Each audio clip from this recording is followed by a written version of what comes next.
Good day, everyone. Welcome to Deku Universe. Today we are beginning part 1 of What If Deku Had the Strongest Support Quirk Ever? The fanfiction is created by our hero on fanfiction.net. Now let's begin. Our hero was tied to a chair. He grimaced as the massively muscular plot bunny swung the light. You used to be so punctual, old friend, it noted leaning down. So why is it now you can't write the stories the fans want to see? It asked. Toga, the hero said, grasping for ideas. Yes, hero, what does Toga do? Say she love dash, he twitches, has to find who kissed Iza dash, fights Momo dash. Plot bunny patted him on the cheek. It's all right, hero, nobody can blame you. Well, not harder than you blame yourself, at least. It held up something the hero could not stand. Here you go, pal. It said, forcing him to chew the taffy. No, I'm TRYN. He pleaded as the taffy got stuck on his teeth, and he tried desperately to chew it. Plot bunny chuckled. By the way, I have a new idea for a story for you. It placed a piece of paper down his shirt. Remember to update it as often as you do everything else. It snickered as it pressed play on the TV remote and chose something new for him to watch.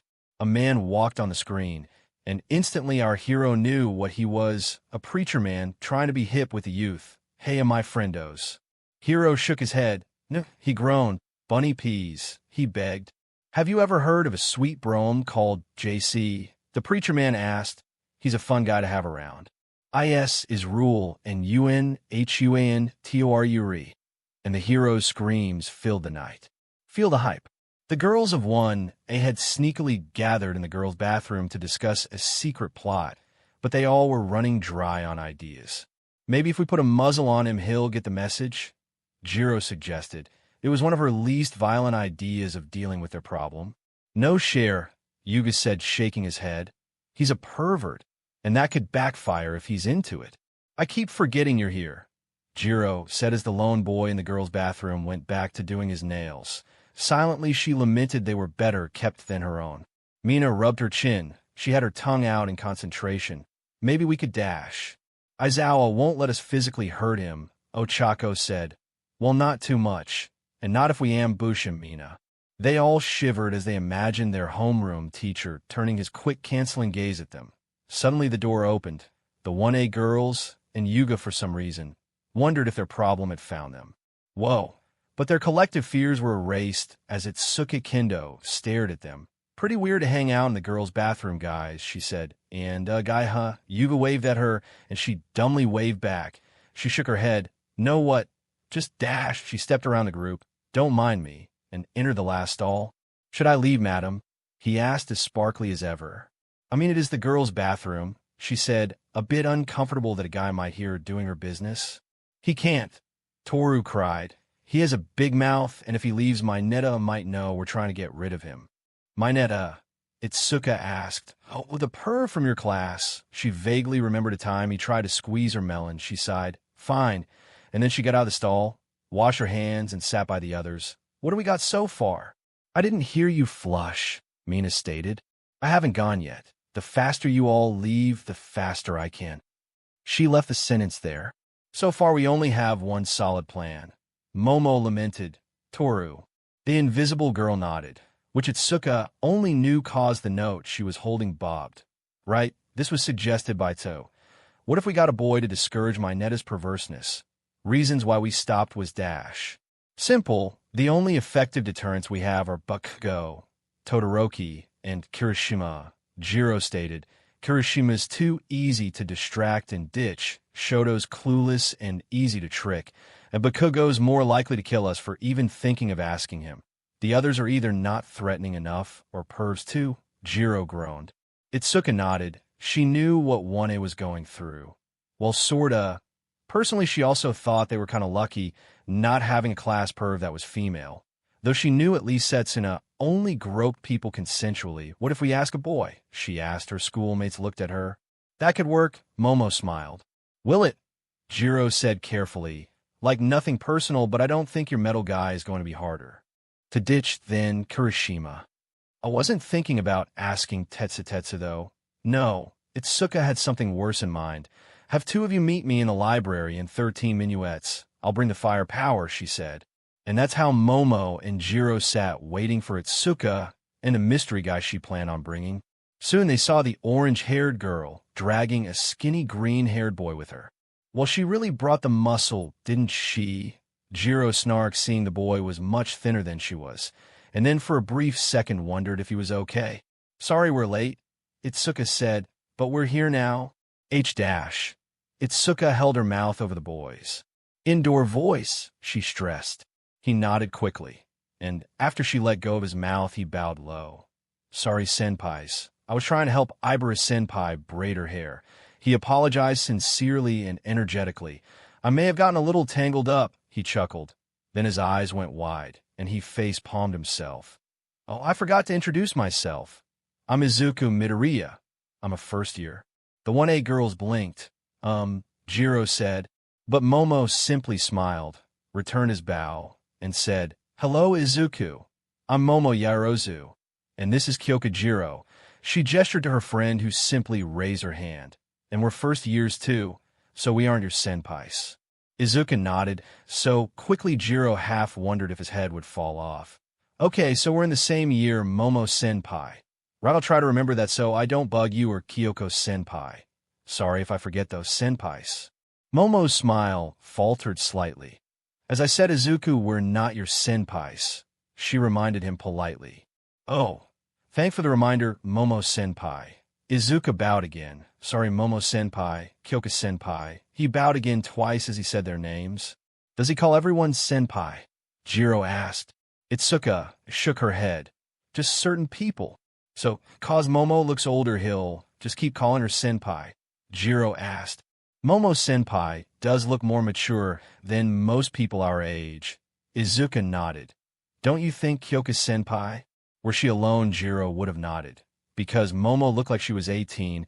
Upon meeting her first, Jiro assumed she and Ida were upperclassmen who'd come to welcome them to UA and warn them about wreaking the school's image or something.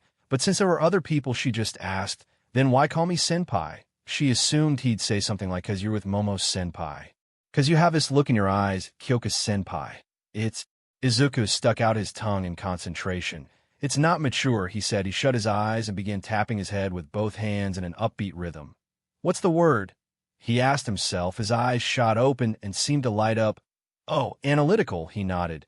Your eyes are so analytical. I can't believe you're both freshmen like me, senpai. Okay, so he was an alright person, but why out of everyone in class 1B did Itsuka bring him? Jiro wondered. He grinned as her eyes scanned him. It felt like she'd proven him right. Maybe he saw the future. Well, Izuku, do you know why you're here? Momo asked. Izuku nodded again. Yep, senpai. Itsuka-senpai said you needed help. The girls waited for him to say, with dealing with a pervert, but Izuku just energetically bounced in place with a grin on his face. And he is the one you said could help, right? Jiro asked. Maybe Izuku was just part of a study session Itsuka had planned, and the real help was yet to arrive. Itsuka nodded. So what's his quirk then? Hype, Izuku grinned. My quirk hype gives me the ability to buff anyone's abilities or a mental state. Anything really if they believe in me. I use these cool high-tech flying taiko drums with to amplify my quirk after I got to UA before that I used regular taiko drums, which also amplify my quirk. Drums, huh? Jiro asked. I see, but and pardon my questioning Itsuka, but is Izuku the right man for the job here? Dealing with perverts was tricky business after all. Izuku's passionate. He won't quit something till he's done, Itsuka said. And best of all, well, Izuku, who's your roommate? Ibara-senpai. Izuku smiled. She's so nice to me. She always reminds me to go to sleep, and sometimes she lets me drum in the room if I'm not too loud. The girl's eyes widened. What? Jiro asked. Funny story, Izuku said. You see, originally Komori was roomed with Ibara-senpai, but there was complications caused Ibara-senpai's religious and Komori's gay dash. Not that Ibara had a problem with Komori's sexuality. Itsuka stressed, knowing Izuku often omitted that part, since he knew Ibara as one of the sweetest people in the world and knew her feelings on the matter, and simply assumed everyone already knew that. No, Komori decided to move out cause she couldn't help a dash. Izuku rubbed his chin. How did Komori say it again? Oh, She was worried her eyes would start to wander and make Ibarra-senpai uncomfortable. And there were her own problems with religion, but I don't know much about that. But you're sharing a room with a girl? Momo asked again. For certain reasons, the only two people who could change rooms with Komori were Izuku and Setsuna. Ibara was sure she'd die of a heart attack if Setsuna moved in with her. There's a bunch of reasons why, Izuku said. I think most other people couldn't stand the smell of mushrooms. But why not just have solo rooms? Momo asked politely. Izuku and Itsuka gave each other an awkward look. It's personal, they both said quickly. Then Itsuka said, it's not about Izuku, it's Ibara. If you really want to know, it's her story to tell, not ours. That told Jiro that they didn't want to say something about Ibara that might embarrass her. After a few seconds, Itsuka said, well, let's get to the reason why we're here. She took a breath and turned to Izuku. Izuku, they have this friend Ash. Not really our friend, Jiro stressed. I mean, perhaps if he could control himself better, Momo said. But he's a pervert, which is one thing. But he's also a groper, Jiro said. She didn't care for perverts as long as they kept their thoughts to themselves and didn't try anything to who they were perving after, but Mineta constantly mouthed off about what he was thinking, and he'd already tried to grope Ochako. So they needed to nip this in the bud. I see. Izuka nodded. Self-control issues? Eh? Momo nodded. His name is Minoru Mineta, and we would be extremely grateful if you could ward him of... She looked around. Where did he go? Jiro asked. After Momo said Mineta's name is Izuku, seemed to vanish. To take care of your pervert, Itsuka said positively. Octopus time, skip octopus. Mineta sat in his room alone as usual. He was trying to figure out which dirty mag had the best cover model, which is why his floor was covered in them. Number 22 is, he said as he studied the big-breasted model. Very attractive, he said with a perverse smile. But just how attractive is she compared to the... Mineta stopped. He could swear he heard some banging in the distance. He shook his head. Others. He finished looking at the pile of what was supposed to be the top 10. The banging got louder, though now Mineta knew it was drums. He rolled his eyes. Bakugo, probably, he said, knowing the almost psychotic boy would probably send an explosion his way if he even tried to tell him to quiet down. But then, as Mineta was about to compare 22 with the other 14, he realized something. The sound wasn't drums. They were from a taiko drum, big, heavy, and not the kind Bakugo could play, which raised the question, who could play the taiko drum? No, he said, not drums. He realized it was almost like someone was running while carrying and beating 5 different taiko drums. Suddenly the sound was outside his door, B-M-O dash, and something hit his door and bounced off. Owie. Mineta stepped back as the drum started again, and his door was opened and pushed by some skinny, shirtless, green-haired guy in a festival happy and a twisted headband, walked in banging, floating tech taiko drums. You're Mineta? He asked. What you want to know? Mineta said, trying to sound tough. The green-haired boy took a deep breath. I believe you can beat this addiction, Mineta, he shouted. Huh. The boy picked up a dirty mag. Look, you've even collected so many dirty mags to feed your addiction. It's not an addiction, Mineta said. Then he smirked. Look, buddy, it's just a few mags you can have on dash. Then let's burn them, Izuku said seriously. Mineta screeched, trying to pull his babies to him. He needed them. They were the source of his power. Without them, he couldn't be corny anymore. Wait, no, that's dumb, Mineta said, calming himself down. The reason I want them is cause I have a high SEC drive. If you take them away, I'll just become worse. Oh, I don't actually care about the magazines. The boy dropping the one he was holding. In fact, most of the people I know have some. Mineta was now confused. What? He shook his head. Look, I don't know what you want or who you are, but please leave. I'm Izuku, the green-haired teen said, taking the large drum sticks off his belt. And I'm here. He slowly started beating a floating drum. T.O. believe in you. For the next 7 days, wherever Mineta, when he heard drums, an enthusiastic shouting followed by Izuku running over to him. No matter what he did or where he did it, Izuku found him and forced his encouragement onto him. The girls of Class 1A were in shock and amazement as their biggest problem vanished, as he was trying to avoid Izuku. Finally, now we can prepare for the big test, Toru said, breathing a sigh of relief. Yes, I can't wait. Now we can study without him finding us and making us uncomfortable, Momo said. About that, Hugh croaked. Aizawa said he moved that up from the end of the month to tomorrow cause he thought we weren't studying hard enough. Mina groaned. Why, Mr. Aizawa? Mr. Aizawa walked into the room. Maybe you should all try studying instead of complaining, he said, walking past them. Izuku Midoriya, the hopeful future #1 hero. Izuku and his classmates stood shoulder to shoulder, decked out in their hero costumes, complete with all the accessories, as they and their teacher Sekijuro /Vlad King waited in anticipation of All Might's first lesson. And his arrival. It hadn't gotten to the point where Vlad King would just say he wasn't coming and do the lesson himself, but he had stopped telling the students to wait, which meant that all that could be heard were faint murmurs from the few people who were talking to someone next to them that they felt close to. Izuku was pretty lucky, though. Why? Because he was in between two of his good friends, Ibara Senpai and Naoko. I wonder if anything has happened to All Might, Ibara said to herself. He probably got caught up dealing with some villain she said with her trademark smirk. It takes a little time to scrape SHD off your shoes after all, she chuckled. Now I'll bet that they gave up immediately upon seeing him. Izuku said, tapping his drumsticks to a rhythm only he could hear. When I'm a #1 hero, I bet people will throw fights with me all the time. Ibara smiled.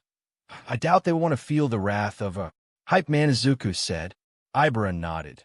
Yes, they'll surely cower in fear of the hype man's rhythmic wrath. Actually, it's just hype man senpai, Izuku said. The hype man, huh? Naoko asked. Not what I dash. Makes sense you'd already have the perfect name ready, Naoko said, ignoring Izuku. Do you have a catchphrase ready too, Izuku-san? Ibara asked. Several test phrases, really. Really, Naoko asked. Well, they aren't fin dash, Izuku started, but Naoko said. Nope, you have to say them. Ibara nodded. It's the rules. Izuku looked between both of his friends. His cheeks reddened slightly. Oh, okay, he said. They're a little embarrassing, though. We will get the class on a chant if we have to, Ibara stated. Izuku took a deep breath. This first one is just me shouting, I'm the hype. Nice reference, Naoko said. And it does fit you, Ibara said. Both she and Naoko looked at each other.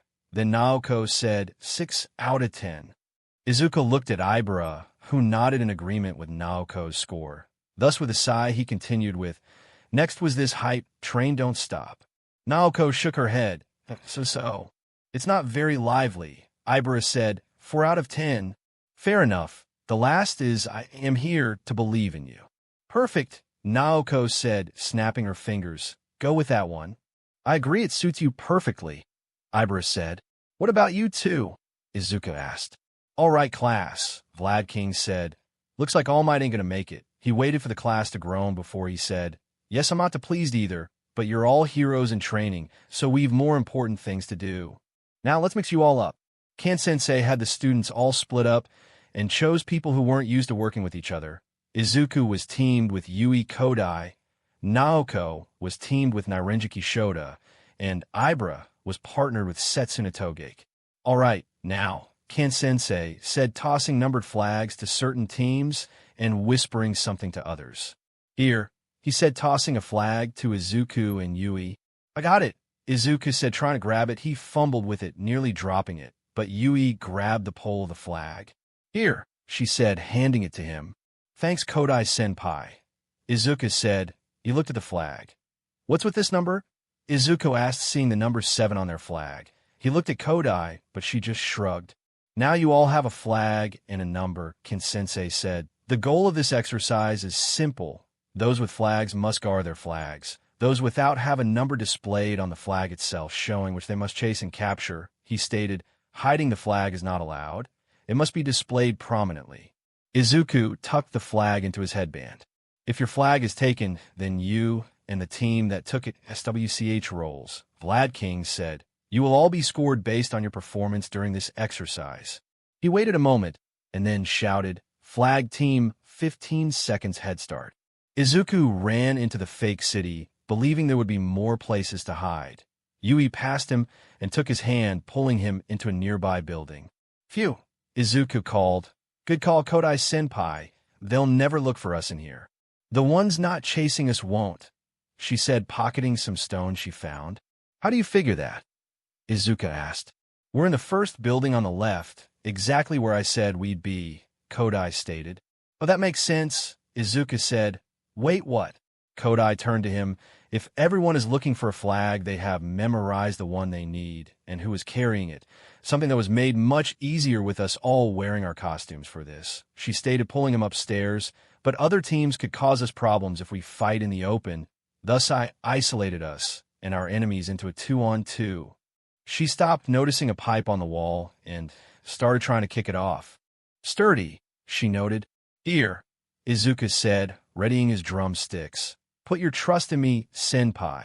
She raised a brow as a taiko drum floated in front of him. He focused on just his senpai and hit the drum. Green lighting spread over Yui's body. Whoa, she blurted out. She felt amazing. No, she felt incredible. She looked at the pipe, and with just one hand, she easily pulled it off the wall. Amazing, she said breathlessly. She pressed her fingers together, and the pipe shrunk, and she slipped it down her sleeve. Then she ran down the hall and hit the wall. She stared back at the now cracked concrete, but despite her head being what cracked it, she herself felt no pain. She turned back to see Izuku running after her. Still halfway down the hall, she watched as the green lightning faded from her, and she went back to feeling normal. Your Quirk? She asked. Hype, Izuku grinned. Anyone who I can name and who trusts me, I can buff them. She looked at her fingers. She barely trusted him, though, and she felt so powerful. Was that enough for his full effect? Or was what she felt nothing compared to what his parents would feel? She shook her head. Those were questions for later. I guess your Quirk shrinks things, he asked as she started walking upstairs. Alters the size of inanimate objects, she stated. So cool, he gushed. Izuku froze as he heard something familiar. He turned, and his fears were confirmed. Senpai, he whispered. I know who's chasing us. Yui turned back and froze. Vines were creeping in through the empty windows and had pooled onto the floor. Suggestions? She asked quietly. This is her Jaffiel's watch move. If we touch them, or are too loud, she'll feel the vibrations, and that'll let her know where we are. And Setsuna will come after. Yui turned, ready to ascend the stairs, but Izuku held her in place. She's already spread her vines past this floor, Izuku said. Our best bet is to go backwards and slip out of a window to catch them by surprise. No, we go higher. That will force Ibra to take the stairs while Setsuna chases us herself. Yui said, pressing her back to the wall and trying to sneak upstairs. Izuku followed her example. I don't think Ibra will try chasing us if we go past the third floor. She's a stationary fighter, and these halls are too crowded. Then we'll stop on the third floor, Yui said as she reached the top. As Izuku had predicted, the second floor was overrun with vines, but Yui gracefully stepped around the vines as Izuku followed after her carefully. The vines kept moving, though, some quick, some slow. It made not disturbing them a massive challenge. But somehow both Izuku and Yui made it across. That was hard, Izuku said. Yui nodded before she intentionally stomped on a vine. The rest all reared up and reached for her, but she grabbed Izuku's hand and ran up the stairs. Why did you do that, senpai? Izuku asked. Yui stayed calm, though, as she explained. 'Cause now she thinks she stopped us from getting any higher. They reached the third floor. Vines blocked the way upstairs, thus they ducked into a large room. Now we wait, Kodai said, letting go of Izuku's arm. Hope she doesn't take too long. That's what she said. Yui rolled her eyes as Izuku took her hand. Not funny, Izuku. Izuku felt Yui grab his hand again. Me? He asked. I didn't say it. Both of them froze and looked at their hands. Two separate hands held theirs. It's pretty cold in here. They both turned to see Setsuna faking a shiver. Maybe we should all cuddle for warmth? She winked. Yui shook Setsuna's hand off her own and leapt back. Izuku tried pulling it off, but he wasn't able to actually get it off. This feels weird, he cried. First time? Setsuna asked with a chuckle. Don't worry the way I do it. We'll make you feel like a king, she smirked. Enough of the jokes, Yui said. You're just trying to distract us. Maybe I'm trying to get laid. You two certainly are my type. Yui felt confused until she noticed Izuku. His cheeks were red, and he had stopped focusing on the hand. the one that had let go of his arm and now started stroking his hair. With a grin, Setsuna blew him a kiss, and Izuku's entire face turned red, and he dropped to his knees as steam rose from his head. Izuku, Yui called. Is something wrong? For what I understand, he's pretty sheltered, Setsuna said. Just a little affection from a girl turns him into this. Ibara raised herself into the room using her hair. It's done? She looked at Izuku and nodded. Yes, he's out, though she said that Ibara's hair quickly took his drumsticks. And in case he comes to now, we have his main defense, she said, wrapping her hair around them. Hear that, Yui? Setsuna asked as her hand grabbed the flag. Soon we'll dash. A stone knocked the flag out of Setsuna's hand. Not yet, Yui said, pressing her fingers together. The stone grew into a massive boulder that hit the floor and started cracking it. Yui jumped as the boulder shook the floor, making Setsuna fall over. Then Yui ran to grab the flag, only to have to dodge Ibara's vines that had tried to do the same. It's almost over, Yui, Ibara stated. We just need to grab that flag and run. Ibara sent all of her hair towards Yui, who slid the pipe out of her sleeve, and with a quick finger press, she swatted them back with a full-size pipe. But the vines were unrelenting and came back twice as fast. Yui felt overwhelmed until a large drum blocked the vines. It ain't over till the fat lady sings, Izuku said, having come back to his senses. Oh, but it is, Setsuna said as she and Ibara readied themselves. After all, we have your drumsticks. Your quirk isn't very effective without your drums, Izuku, Ibara stated. You told me that yourself, she said as her hair spread around the room. Setsuna stretched her body sensually. Yeah, handsome. So sorry, but when you lose, I'll be sure to give you a nice warm cuddle. Then her entire body split apart. And you're going to lose, she said. Izuku walked over to Yui, his arm behind his back. Or perhaps not, Izuku said, pulling his arm from behind him. Clasped in his hand was a brass bugle, and quickly he played a tune with it. Green lightning again spread over Yui's body, and her incredible feeling returned. She placed the flag back into Izuku's headband and readied herself at the pipe. Did you know he had that? Setsuna asked. I didn't even know he could play one, Ibara said. Ready, Izuku? Yui asked Izuku. He just nodded as he continued playing. Then let's go, Yui stated as she threw tons of stones at their opponents. Vlad King watched as the students all tried their very hardest to keep their flags and to steal the flags of others. He'd pretty much made the exercise up off the top of his head and used what All Might had ready for his lesson since he still hadn't shown up. He should have taken more time to think up rules. He'd already found several teams who'd actually won the exercise already, like Monoma and Shota, who'd been stuck dodging Tetsutetsu and Shurhai Kurwaro. And by dodging, he meant completely avoiding by using their quirks to jump from building to building. Thus he called the match in their favor since the Chaser team couldn't do anything to them. Then was it Suke Kendo and Jiroda Shishida. Both had brains and brawn, and completely blocked off any way to escape them. Komori and Yanagi pretty much just gave them the flag, after Itsuka managed to pin Reiko down. And that was the matches, really. He tried to pick teams that would have trouble working together, but he obviously hadn't thought about it as hard as he should have. Monoma's ego made her take control of her team, and Shota agreed. Because he enjoyed cooperating, can expected Kendo and Shishida to argue a little about who would lead, but they just started cooperating instantly. Then was Group 7 Izuku the loudmouth, and Yui the nearly silent. He hadn't expected them to get on well. And the ones chasing them were Setsuna and Ibara, the pervert and the prude. He'd assumed that Setsuna would have said something Ibara would have taken issue with. You want to lead? I love a girl who likes to be on top. Or, I'd love you to be all over me like ivy on a wall. Something crass and rude, but the two seemed to be holding their ground. But so did the other team, which made him wonder, had they all completed the test since the point of it was to cooperate even when it's difficult? Or should he wait? And if he should wait, what should he wait for? He'd forgotten to assign a time limit. He sighed. The whole lesson had been a failure. He pressed a button. All right, everyone, I'm calling it now, he said. The lesson's over, the rest of it is free time. He groaned.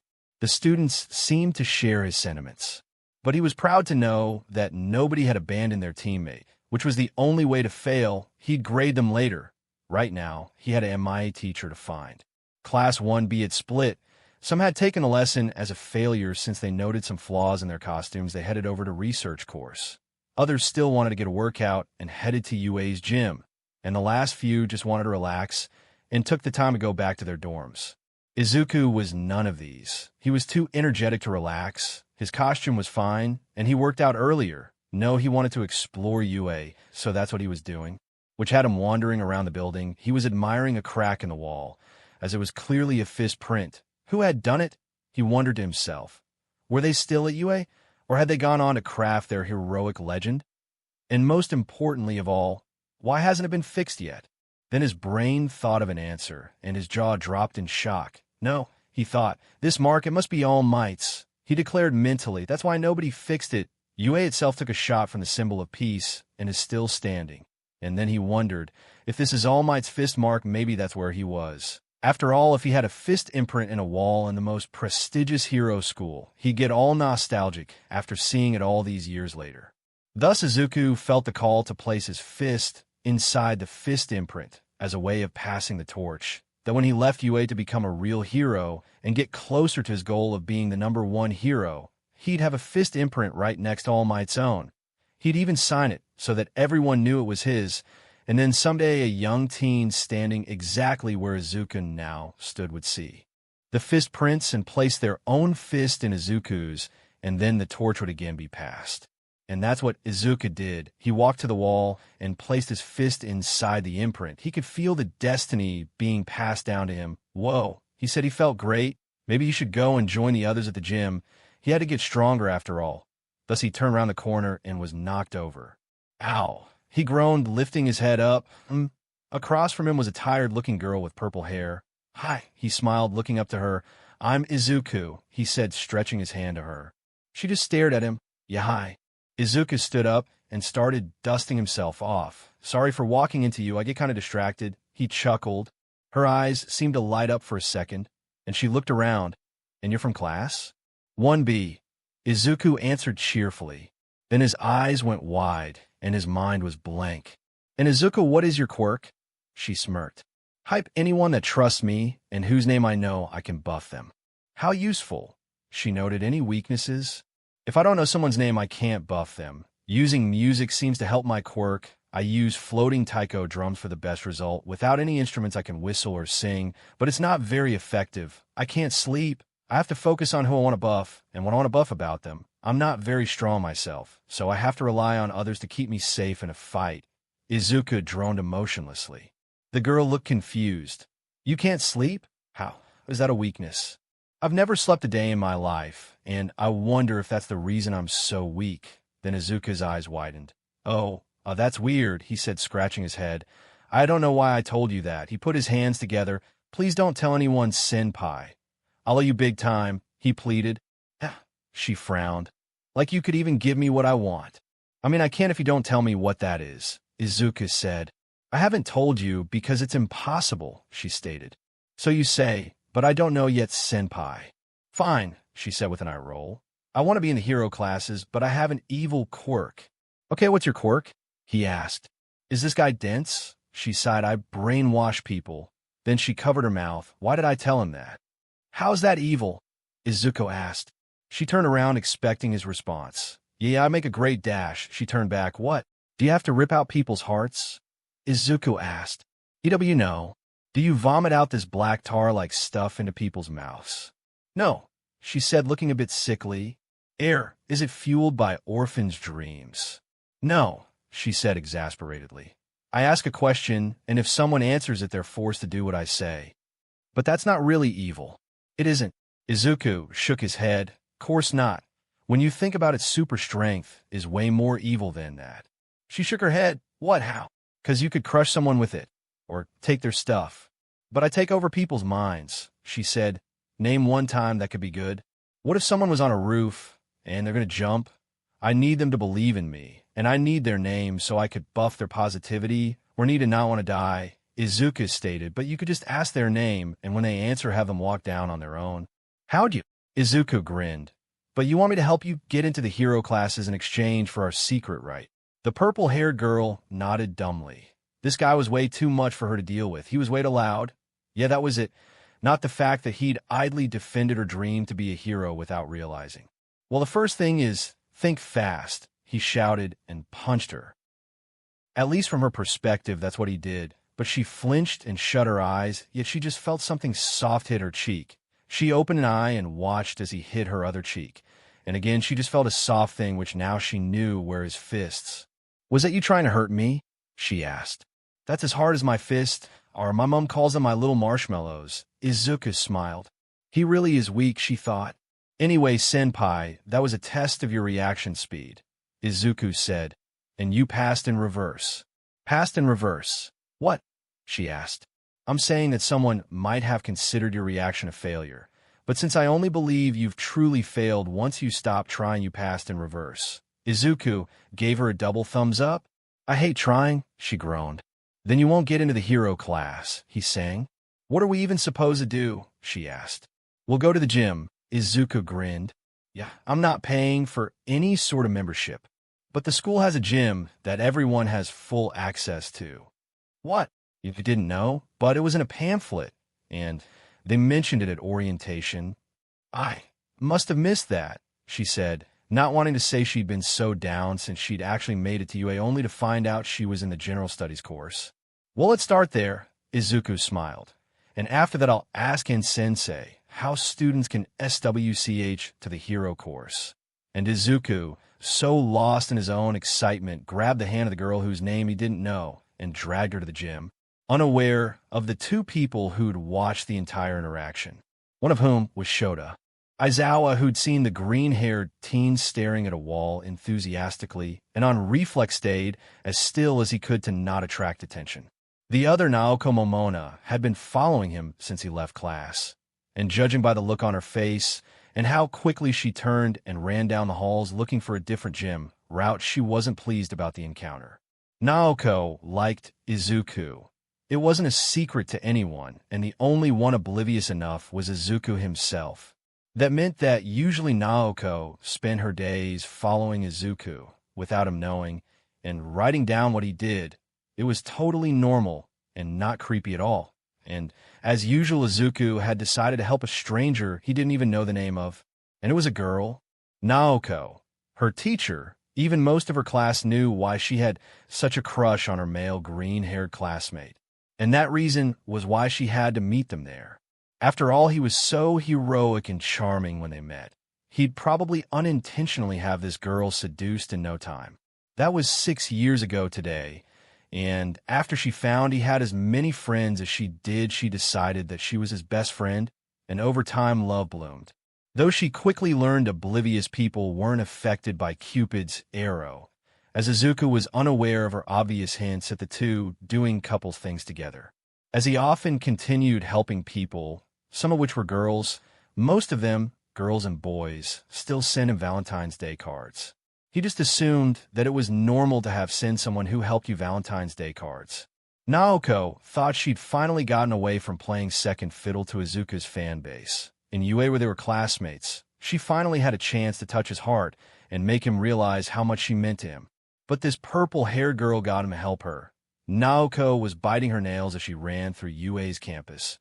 She needed to beat them there. She jumped out of the bushes. She was breathing heavily. Oh, she started seeing Izuku and the lazy girl before coughing. "How funny running into you here, Izuku." She gave him her cutest smile. The purple-haired girl gave her a concerned look. "Are you okay?" she asked. Naoko straightened her back. "Why, yeah, I'm Dash." Then she coughed again. "You do look a little red," Izuku said. He pursed his lips and whistled. No lighting appeared on Naoko, but after a few seconds under his quirk, she was breathing easier. "There you go," he smiled. "Thanks, Izuku." She smiled, likely even cuter than before. He gave her a big grin. "It's okay. Besides, you'll need it for training." Izuku grinned. "Yeah." Naoko agreed happily. "Training?" Izuku used his card on the door and walked inside. "Yep, training." Naoko and the other girl used their cards and followed after him. And both watched as Izuku ripped off his school clothes and revealed he had his gym clothes underneath them. And almost immediately, I called it. The group turned to see Setsuna holding a water bottle as she grinned. "I knew you'd come here eventually," she said, taking a sip of her water. Want to help me wrestle? No, I'm here to help. He gestured to the purple-haired girl. Hitomi, the purple-haired girl said. Right, thanks, he said. I'm here to help Hitomi-senpai train. I'm a first year. Me too, senpai. Izuku grinned. So where do you want to start? Walking, Hitomi asked. This way, we'll get your gym clothes, Izuku said. Don't I have to bring them? No, they have tons of them, Izuku said. You can pick one up at the counter, and Naoko left to follow them.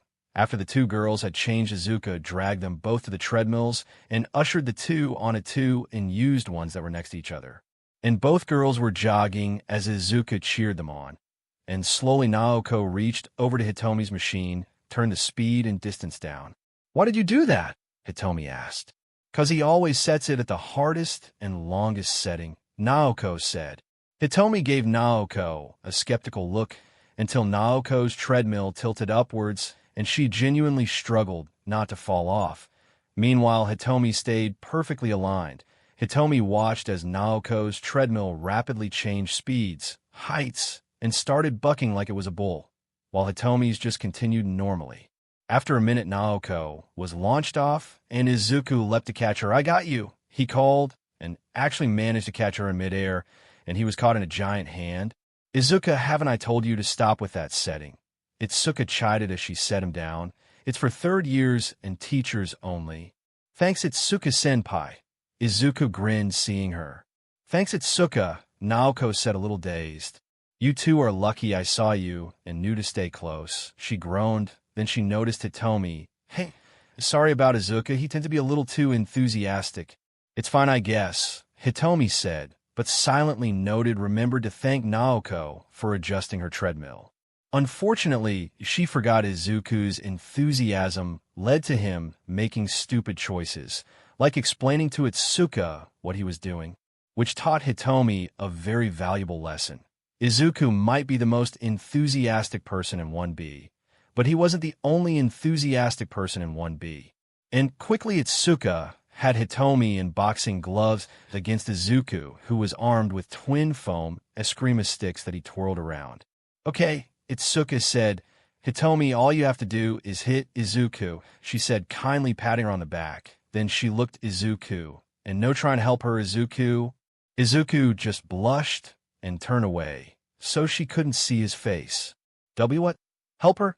And me? I never, he said, embarrassed that she'd figured out his plan. Sure. Itsuka said, obviously not convinced.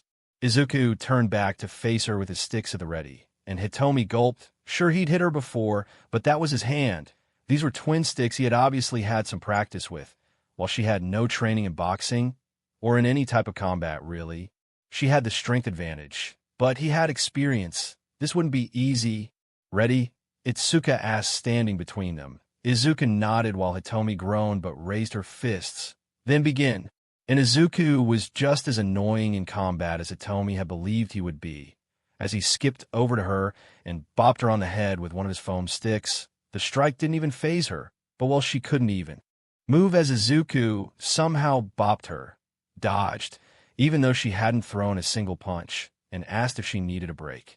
And Itsuka quickly reined Izuku into a more manageable state. Now he just dodged Hitomi, who Itsuka had coached in how to throw a decent punch. Yet to his credit, Izuku never once just let Hitomi hit him. She actually had a try, but she quickly threw in the towel and gave up. Not on training. She was far too afraid of how Izuku would try to convince her to stick with it if she wanted to succeed and be a hero. Then she sat down and watched as Izuku and Itsuku decided to take the ring next. Hitomi watched as Izuku walked off while Itsuka began wrapping her hands in tape. Then her eyes went wide as Izuku came back with two wooden eskrima sticks. Itsuka took an advanced karate stance, and Izuku just kind of wobbled from left to right. After a few seconds, Izuku whistled and quickly jumped forward, trying to hit Itsuka, who pushed his stick away and kicked him in the ribs. Izuku fell backwards onto his neck and just flipped back onto his feet. Not even looking like he was hurt, he placed the sticks on the ground. Hoopsie, I forgot to stretch, he stated, and then he lifted up his left leg, putting it behind his head, his arms behind his back, and just stretched after he popped something. Izuku stopped stretching and took his sticks and just started wobbling again. This time Itsuka started by lunging forward and trying to judo toss Izuku. She managed to grab his arm, but after she'd thrown him, he'd twisted his body in midair, so he'd bent the arm she grabbed, landed on one foot, and used both his arms to pull her forward while his other leg shot straight upwards, catching her in the chin, which she took before she threw him over her back. Izuku hit the mat again, but just got back to his feet. He leapt at Itsuka's backswing with his left arm, but she dodged and aimed a palm strike at his head, and Izuku whistled as he twisted his right leg and stomped on Itsuka's thigh. The strike was like lightning, and Itsuka hadn't expected it, and even though she looked like she'd barely felt it, it diverted her strike, just enough that when Izuku dropped to the floor like a puppet with its strings cut, her attack missed him. He just rolled over and with a quick whistle gave her a lightning fast double stomp to her stomach, which pushed her back slightly. So Izuku twisted both feet over his head and placed both on the floor and then twisted his body back up, with both sticks hitting Itsuka in the head. He tried quickly beating her with the sticks, putting a few high-powered attacks in. While Itsuka just blocked, Izuku tried baiting out her counter by throwing his sticks in the air and aiming a punch to her rib. But Itsuka caught it. He twisted his other arm trying to hit her neck, but she caught that too. Izuku kicked straight up trying to kick her chin, but Itsuka leaned back and held his leg in between her chin and her shoulder. Izuku tried jumping with his one free limb to roll over her, but Itsuka used the momentum to suplex him. Then after quickly letting him go, Itsuka pinned him against the floor. He tried struggling, but couldn't escape. Wow, Itsuka-senpai, I actually lasted 20 seconds against you this time. His poor choice of words had Setsuna spitting out her water and laughing. Oh, grow up, Togake. Naoko chided with a blush. B, but he said dash, she said in between laughs. I know, we heard him, Naoko stated. It's not that funny. Setsuna smirked. But the reason she didn't use her giant hands was because he'd finished far too easily. Naoko groaned. Izuku shot up. It is, he exclaimed. She'd have finished me way earlier if she used her quirk. Itsuka, Hitomi, Naoko, and everyone else in earshot blushed, except for Setsuna, who just laughed much harder. Izuku just stood there with a large grin on his face, not exactly sure why everyone was looking at him like that. Then in her shock, Izuku walked over holding his phone. Hey Hitomi, can I see your phone for a second? Sure. Boop, Izuku said as he tapped his phone against hers, and Hitomi watched in horror as the words contact information shared with Izuku Midoriya popped on her screen. Before she could say anything, Itsuka's alarm went off. Class starts in 10 minutes, she said quickly. She typed out a message and sent it. Izuku and Naoko's phones buzzed, but neither checked their messages. Itsuka offered her phone to Hitomi. Here, tap mine, so you can tell me when he started bothering you. Hitomi nodded dumbly and tapped Itsuka's phone. Contact information shared with Itsuka Kendo. Thanks, she said. Don't worry about it, she said, leaning close so she could whisper. I know he can be a bit much for new people, but he is just trying to help, she said. Well, see you later, Hitomi-senpai, Izuku said as he and other students seemed to leave in unison. Call me when you want to continue training. Hitomi meekly waved back to him. Then she sighed, looking down at her phone. She opened her contacts. Mom, Dad, Izuku, and Itsuka were the only ones there. She didn't know how to feel about that. She did know that her body was screaming for rest, though. So she started walking back to her room since she had the rest of the day off anyway. As she did, she thought about the differences between her practice with Izuku and him sparring with Itsuka, and for the first time since she'd gotten to, a bit of hope welled in her chest. Maybe my quirk isn't the reason I wasn't placed in the hero class, she said as she went to change her clothes. After the entirety of 1B finished their classes, they set in for the night, and again they split up. Each had a leader. Each leader had something they were drilling. The leaders were Pony Tsunatori, who took her group to watch anime and talk about manga. Not that one, but never forget manga, Class 1B. I like men now, manga from Class 1B. Setsuna Tokage, who had unsurprisingly fallen in love with the very concept of wrestling and formed a group devoted to binging it and discussing plotlines. Narenjiki Shota, who didn't lead a group, but he was an amazing tutor, so those who wanted better grades championed him as their leader and dubbed him the savior of free time, They also sometimes took a small break to watch hero fights and discuss what should be done to prevent damage and save people, since everybody wanted to be a hero, and it prevented those who were really bored from just falling asleep. And while it wasn't a group, Reiko had a blog about haunted locations that pretty much everyone followed.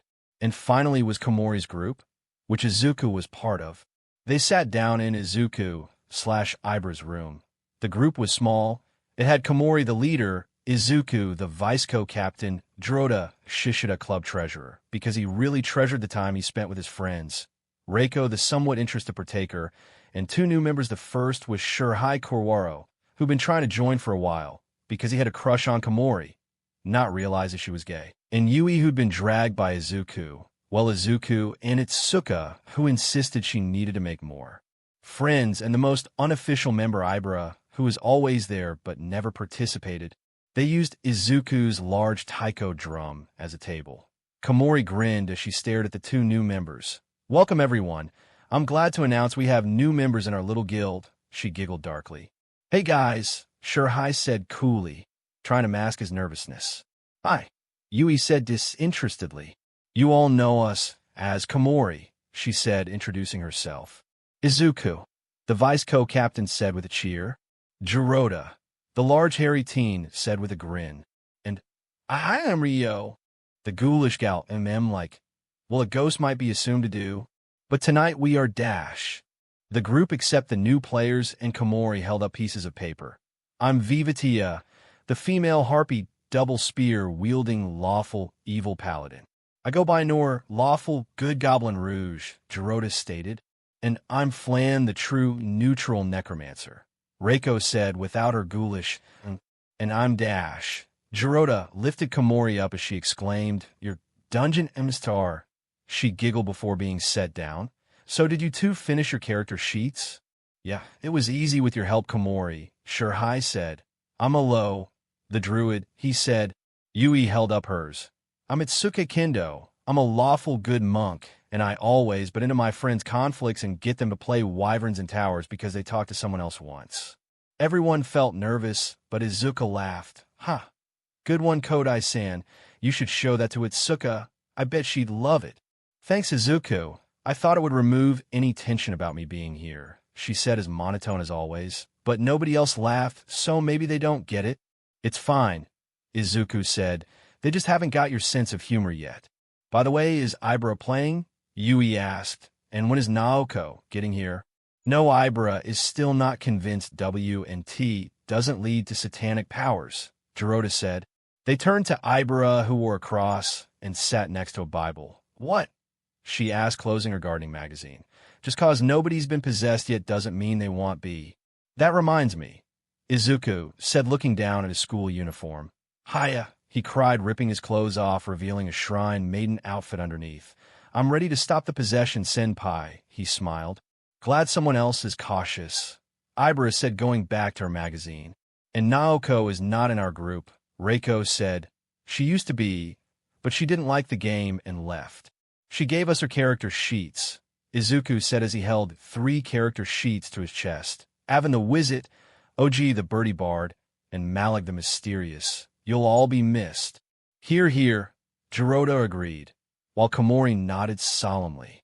"Anyway," Komori said, "now we have to continue our quest from last time." She cleared her throat. Vivatia, Nor, and Flan awakened in their respective tents to the sound of fire being stoked. She looked around the table. "What do you do?" Izuku growled. The sheer anger behind it surprised the new players. "How dare they start a fire?" he asked, having changed his voice to an high-pitched, aggressive female voice. "If it burns down the forest, that'd break the law," he stated in what was apparently vivacious voice. "I grab my spears and leap out into the darkness, ready to skewer the some who dares burn the forest." Jirota said in a gruff, low-pitched voice. "I know that Psycho Harpy'll take thing way too far." He groaned using Nor's voice. "I'll get my knives and prepare to stealthily leave my tent, ready to knock somebody unconscious." Everyone turned to Reiko, who said with a Valley Girl voice, "Like I totally cast Raise the Dead. After all, that crazy girl will like totally murderize everyone she sees, and then I roll over and grab my staff, saying gosh can that. Nutball take like a week off? I need my beauty sleep," Reiko said, rolling the dice. Like 15, totes good for me. Komori grinned. The new players were stunned. 2 people were playing characters nobody thought they would. She cleared her voice. As you all leave your tents, you see it's Agaricus by Sporus, the helpful god who's been guiding your quest. Like, of course it is. Never 15 when you need one. Reiko rolled her eyes. I stopped my attack, since if you cannot trust a god not to burn down a forest, who can you trust not to? Izuku asked. Jirota smiled. As group leader, I approach Agaricus and greet her. I try charming her and ask how well her next job pays. Roll for charisma, Komori said. Jirota rolls a 6. Komori smirks. You forgot your pants inside and stand before the all-powerful god in your goblin boxers. But Agaricus doesn't notice. How's that a bad roll? Shirhai asked Yui, who shrugged. SDRKNG is against the law. Izuku growled, then he rolled some dice. I throw my spear to impale the ground next to Nor. Izuku checked the dice and grinned evilly. 20. He laughed and yammered on crazily about how the law was on his side and he'd slaughter all who stood against it. Komori checked the dice and nodded. You aim is true lady nut job. The spear strikes the ground. I loom over him and say, I won't skewer you this time, but I will next time. Yeah, keep your knickers on, Jirota said, faking a yawn. I get my pants on and listen to the god. Komori smiled and said in an echoing yet quiet voice, Hello, my party. I have come to you with 2 new members. Behold, Lo and Itsuka Kendo. Komori threw some mushrooms like they were confetti. 2 large mushrooms opened out of the ground, and the new characters formed out of them. Are they good? Izuku asked. His fingers twitched in rage. I'll show them no mercy if they've broken the law. Then Izuku changed to his normal voice and whispered, Don't worry, guys, I wouldn't actually do that. He winked. Reiko rolled her eyes. Like, whatever, dude. We get it. You're a psycho, she said. Let the new guys talk crazy pants. Shirhai cleared his throat. Hi, I'm a Lo druid, he said. I'm Lo the druid. Sorry, that lady scares me. Join the club. We're having jackets stitched, Jirota joked in his Nor voice. And suddenly all eyes were on Yui. It was her turn to introduce herself. Hey, I'm Itsuka. Good to meet you all. I'll try to keep you safe in combat. Everyone in the room stared at Yui. The reason? Because she spoke almost exactly like Itsuka, except for one thing. She talked like Kendo was as monotone as Yui was, and hearing Itsuka's naturally passionate and caring voice entirely monotone was odd. Whoa, Kendo-senpai, you sounded just like Itsuka-senpai, Izuku said. Yui smiled, and, mimicking Izuku's voice, again perfectly monotone, said, Wow, thanks, Izuku. I'm glad somebody likes my voices. How'd you do that? Izuku asked. Lots of practice, Yui said, thankfully in her own monotone voice. Well, now we should take a break and explain our characters. Co-vice captain. Right, Izuku said, standing up. He held up Vivacia's character sheet and used the character's voice. Vivatia was raised in a harpy commune till the slavers came. He held his head as if he were in pain and said, They killed many, and the rest were going to be forced to carrying their war machines, or just for SLV labor. He cringed slightly, and in a weak and pained tone said, My wings. He looked at his arms and spoke. They tied me down and pulled every single feather off. He trembled. The pain was maddening, and I wasn't the only. They did it too. If you weren't supposed to fly, you couldn't fly, they decided. Then a menacing and honestly creepy smile split Izuku's face as he described the slavers getting slaughtered by a platoon of guards, one of which found his character, and since they couldn't find her parents, adopted her. The captain raised me to know the true weight of peace. How evil must be slaughtered to usher in an era of peace. I may not have hands and I can't fly, but his spear and mine fit in my still sharp talons. Thus I do the will of the law, and will die fighting for the smiles of the people who judge me a monster, he stated. I guess I'll go next, Jirota said. I am nor goblin thief, and I used to be just like you'd imagine a goblin thief to be, until the day I robbed the wrong people, wealthy aristocrats who seemed no more threatening than any other, but I made a mistake and nearly paid with my life as a crossbow bolt tore through my shoulder. I passed out cursing my luck and awoke in the stables. He spoke with a smile. That's when I met her. Her name was Kron, and she was just a SLV for the Lord in the manor.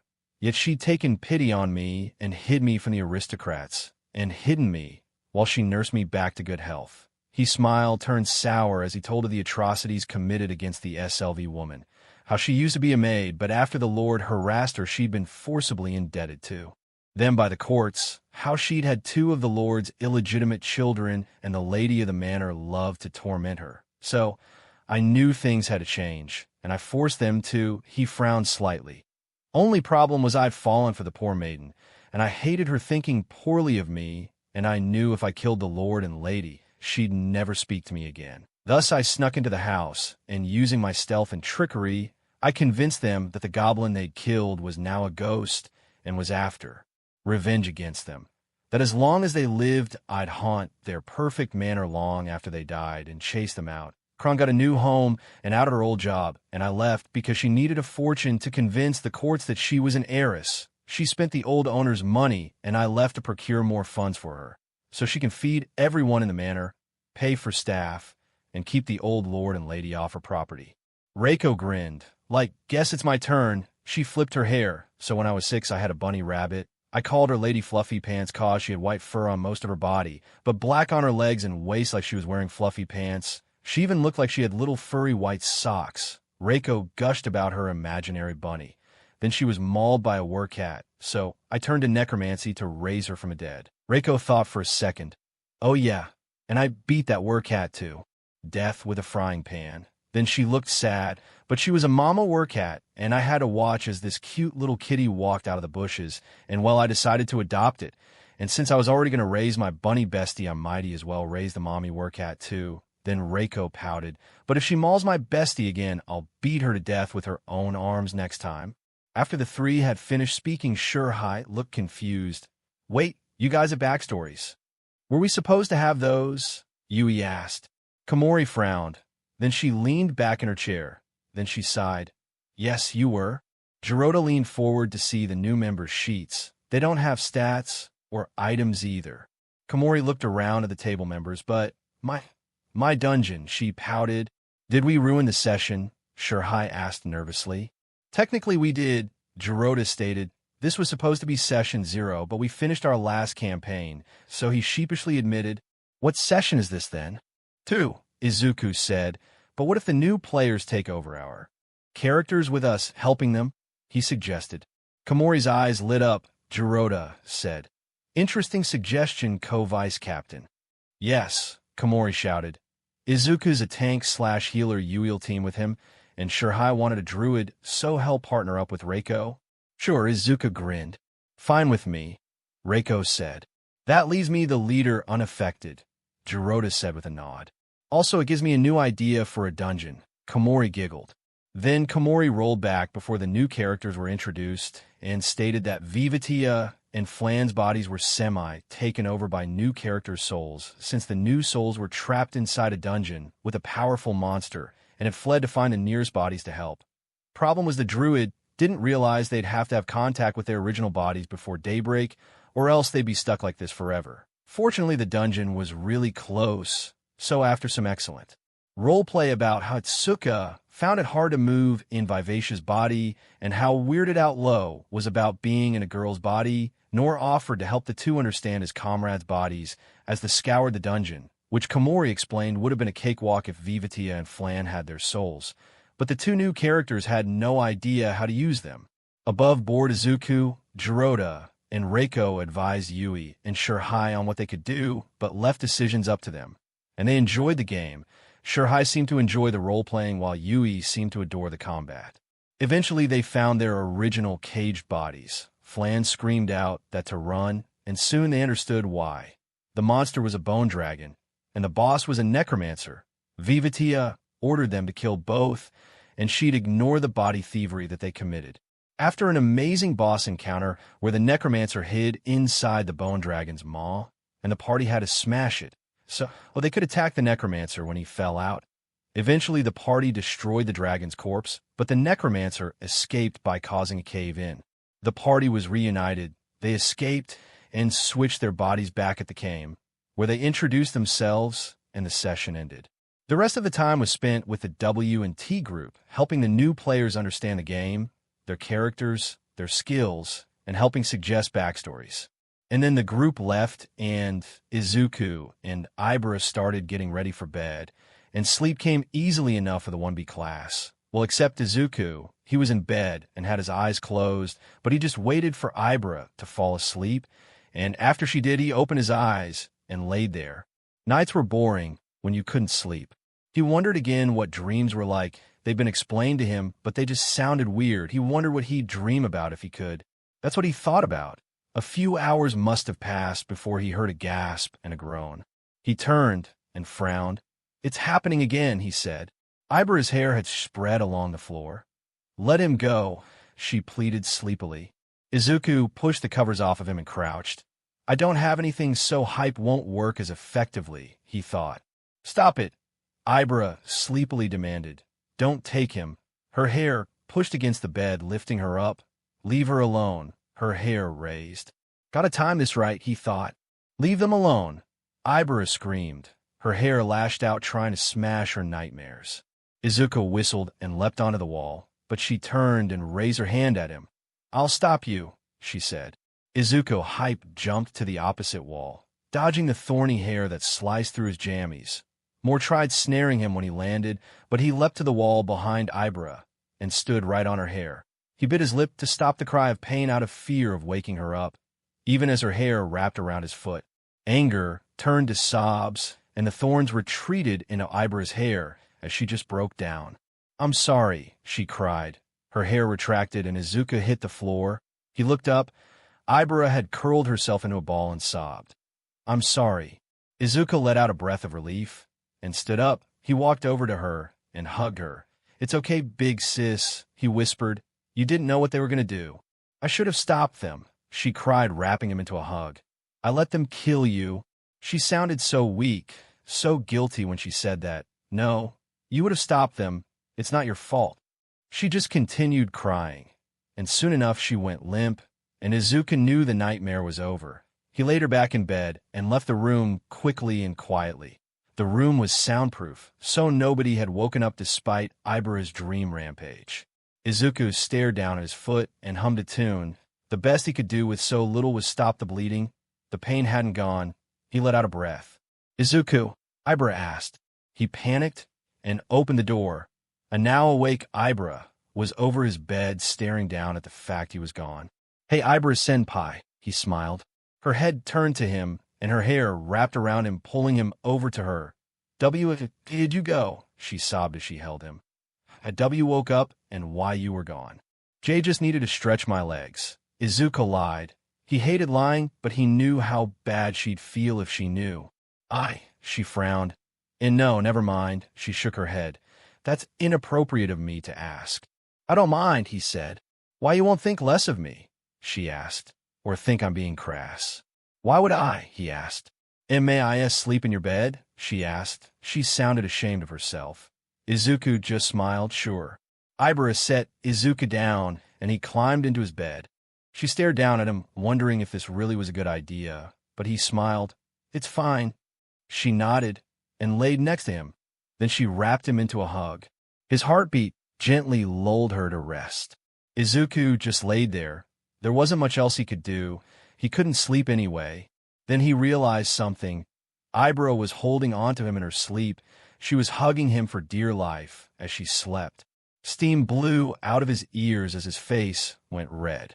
Ibara slept peacefully.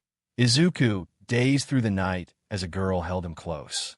Besides, he hated her having nightmares. If hugging her solved it, he'd try to do that next time she had one.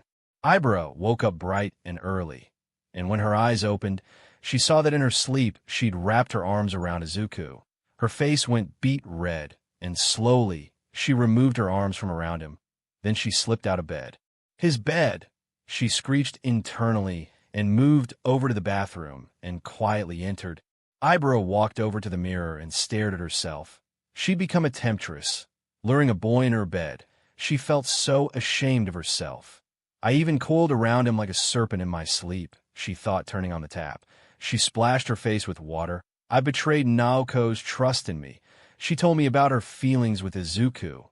obvious as they already were. But she told me about them because she didn't want anything between our friendship. And yet, worst of all, Izuku Midoriya was a nice and polite boy, one who she felt was a trusted friend to her. But that was as deep as her feelings for him went.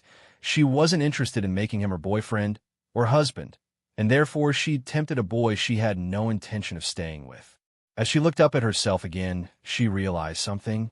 She still had her nightie on, and Izuku still had his PJs on when she'd slid out of his bed. She gave a sigh of relief. Good, she said to herself. It seems I still had some sense in me after all. She couldn't believe she'd even asked to share his bed, bad dreams or not. That was highly inappropriate. Ibra, she stated to herself. Ibra? Izuku called from the other room.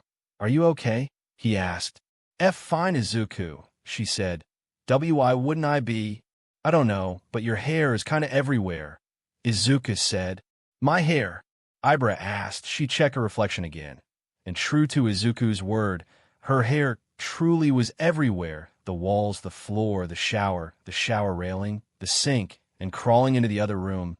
Sorry, she cried, reeling it all back. A loud thump was heard as Izuku's head hit and pushed open the door due to him being tangled up in her hair. Ow! Izuku whined lightly. Then he smiled up at her. Morning, Ibra, he said. Can you put some toothpaste and water on my toothbrush and pass it down to me? He asked. I'm kind of stuck down here. I am so sorry, Izuku, Ibra said, forcing her hair to release the tied boy, who stood up and smiled. Sleep well? He asked. Why, yes, fine, she said with a blush. I mean, just fine, it was just fine, she said. Then she groaned in frustration and embarrassment. I'm sorry, Izuku said, thinking that she was embarrassed due to his question. You're fine, it's just. She sighed. Last night, we shouldn't have done that, she stated. Done what? Izuku asked. Ibra blushed. Do I really have to explain this? She took a breath. Slept together. Izuku thought for a few moments. Why shouldn't we have done that? He asked. Because you're a boy and I'm a girl, Ibra stated. And boys and girls shouldn't share a bed unless they're married, she said. We shouldn't, Izuku asked. But you slept better, right? And never mind that, Ibra stated. Let's brush our teeth and get ready. Oh, okay. Ibra silently screamed at herself as they brushed their teeth. And when she was done, she bolted out of the bathroom, quickly got dressed, and exited the room. Class 1. B's kitchen was typically pretty loud in mornings. Groans from lazy teens who'd just been pulled from bed, the bright and cheerful morning people running around trying to help. And that's how Ibra started acting through the day, which was noticed by everyone, not that she was helping, but that she was being too helpful. Suspicion was raised on both of the green-haired roommates, and then just kind of dropped with a laugh at the absurdity of the situation, because as Setsuna loved proving Izuku could barely talk to girls before getting overheated, and Ibra was just as unlikely to have caused any problems, being sheltered, raised by a convent, having a religious upbringing. It made it difficult to tell who could have been in the wrong between them. And only Naoko found it easy to choose a side. Her exact words were, nothing against Ibra, but I know Izuku much better than her. I'd bet my life on the fact he's not in the wrong. Yet no matter how much the others agreed with her, they also couldn't see Ibra in the wrong. This led up to their hero lesson. Normally you were lucky to stand with people you know, but as Class 1B noticed, despite being stood directly next to one another, Izuku and Ibra never spoke a word to each other. Octopus later octopus. Cementos frowned as he looked at the fist imprint in the wall. One question was on his mind. Why? It was a simple question, and it was a reasonable question. Did he know who'd done this? Yes, he did. Was he going to bill her for damages? He already had, but just the sight of it caused him to groan. He raised his hand and filled in the mark. Then he turned to leave. Why she keeps coming back just to damage school property, I'll never understand. He was thankful Aizawa had informed him about the mark, apparently. He noticed it because a green-haired boy put his fist in it for some reason. Cementos shook his head and wandered away, hoping that this was the only mark she'd left. When she'd been a student, the school had to be constantly checked for any and all damage she may have left. Octopus later, that day octopus. The entirety of Class 1B were all in their hero costumes on a bus heading to the unforeseen disaster joint. Izuku was practically bouncing in his seat. "Chill, Izuku," Itsuka said, putting a hand on his head. "But senpai, I'm just so excited," he said with a grin. He pulled a brochure out of his happy coat. "Have you even read this?" he asked, opening it. "It's a brochure for UA's USJ. The Unforeseen Disaster Joint, designed to simulate all kinds of dash." "Let me guess," Shurahei interjected. "Unforeseen disasters?" Yosetsu nodded super fast. "That's right, Shurahei," he grinned, giving a thumbs up. "It's super dangerous, the perfect place to practice some support hero skills," he said before tightening his headband. "And I've been practicing, so this time I'm going all out from the start," he stated. "No way my rival will surpass me this week." "Okay, we're all excited," Itsuka said, "but relax, guys, you don't want to waste your energy in the bus." She chided, hands on her hips. And, as usual, she received a chorus of, "Yes, big sis," as they milled about talking to each other. Mostly as a distraction, Naoko noticed. Why? Cause of two people in particular not talking to each other, Izuku and Ibra. It was clear that when they both left their room, something was wrong between the two. Ibra would often just hold her hands in front of her and stare down at her shoes, while the normally talkative Izuku seemed not to notice that his female roommate wasn't speaking to him. And stranger that as friendly as he wasn't trying to talk to her despite the fact she was on his left side, yet never once even glanced in his direction. Nor had she answered a question he had, or did anything more than stare down at her clasped hands that trembled. The entire class had known something had gone on between the two, but neither would say what. And honestly, the class had already had several meetings about it. The end result? No single member of their class could imagine what had occurred between them, which of them might be in the wrong, and which one needed support.